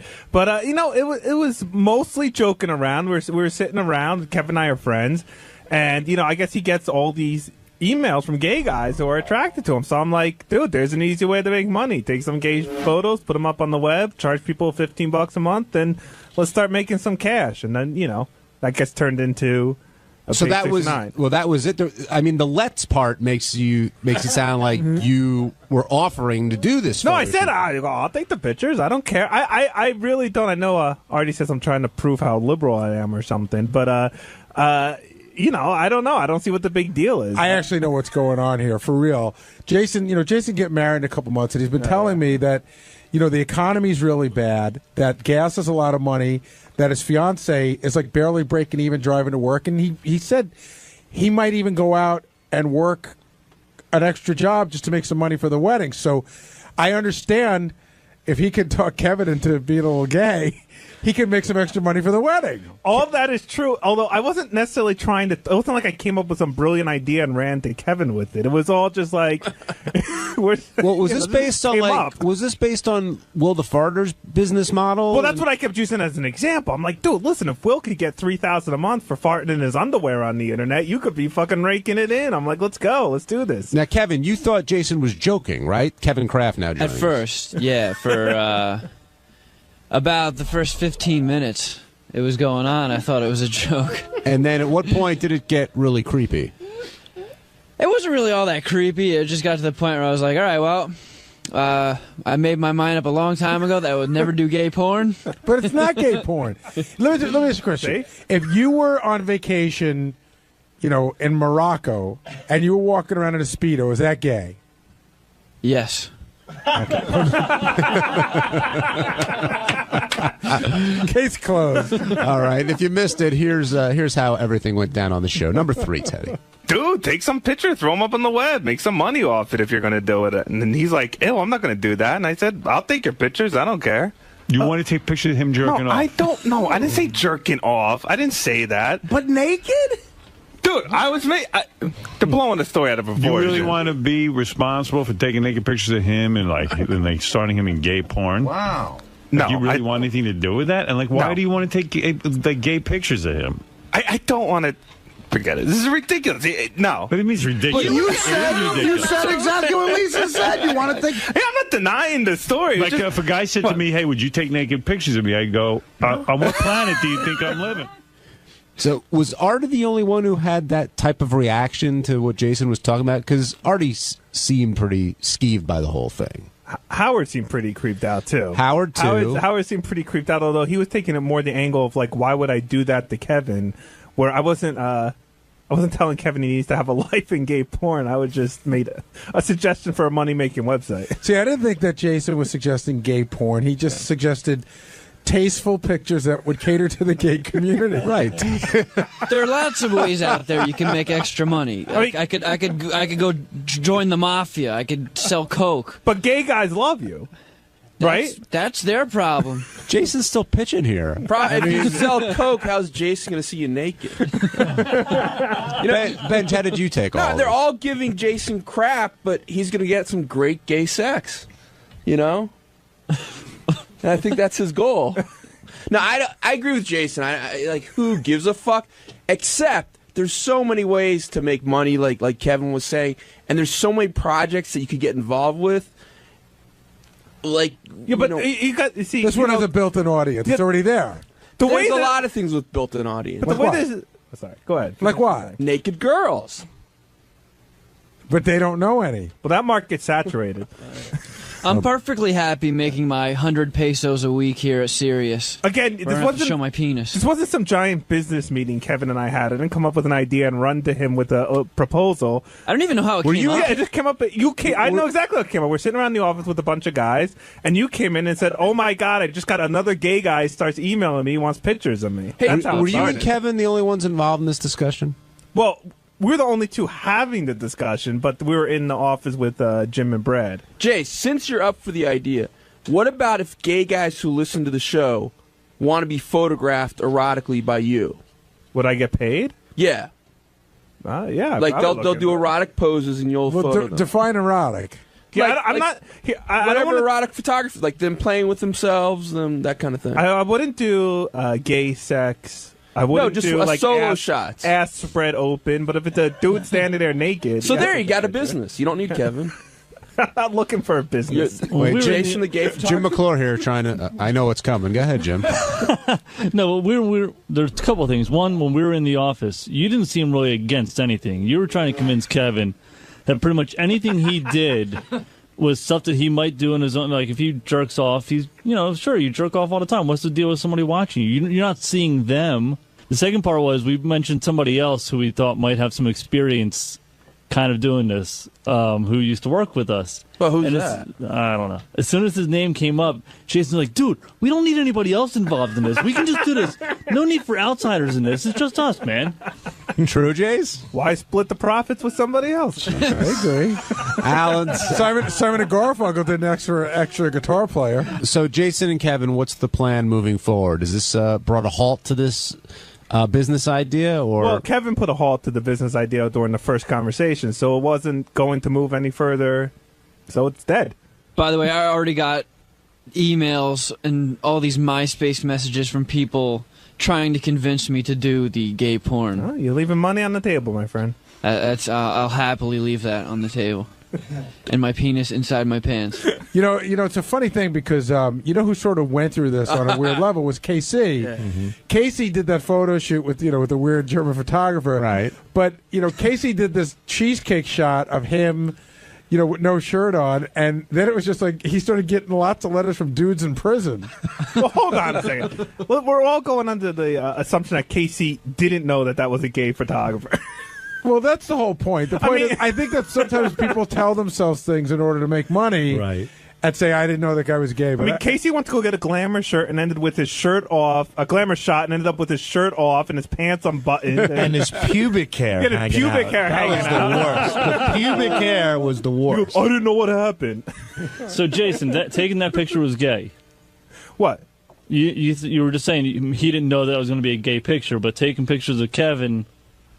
No, listen, it would have been... even saying, Kevin, I got the camera in the back. I got the nice camera, and you got the Jim, video come camera. On. Most of that was joking around. Shut the fuck up. You're taking a conversation. Not for nothing. In Jason's defense, hold on, Jason, in your defense, I mean, he's been taking gay pictures for the past 2 years on the show. Well, that's what I said. I say get paid for it. Everyone's like, well, how could you take a picture of a naked guy? And I'm just like, dude, half my pictures I have are of naked guys. Exactly. Sal, if you knew that you could sell pictures, say Jason took a picture of you with your pants out, you had your tool in your hand, and you could sell it to the gay community to make extra money, would you do that? I'd put on a pair of goggles and gloves and start shooting. No, really, would you do that? It would be uncomfortable. I don't think I could stay in a room and watch a guy jack himself off. That would... No. No, I mean the pictures of you doing that. Oh, no, I couldn't. No, definitely not. You just gave 3 answers to the same question. I couldn't be on either end of the camera. I don't even know the question. I really don't. I have no idea what he just asked me. He can't even plug in the camera. He's so upset by it. I'm still thinking about that little prick that ripped me off from those songs. I mean, my head's spinning. What was the question again? Would I be the jerky or the photographer? Would you be the guy who let Jason take pictures of you with your tool in your hand if you knew you could sell them online to gay guys? No, I wouldn't. Thank you, Sal. Look at the stuff Is that your final answer? That's my final answer. Ralph Cirella, you're back on the wrap-up show. Hey, now. Hi, Ralph. Hey, I don't think I don't have a problem with Jason taking pictures. I don't think that makes him gay or anything like that. And he's just looking for a way to make money. But Jason's really a horrible photographer. Like, he doesn't take good pictures. Why would you want some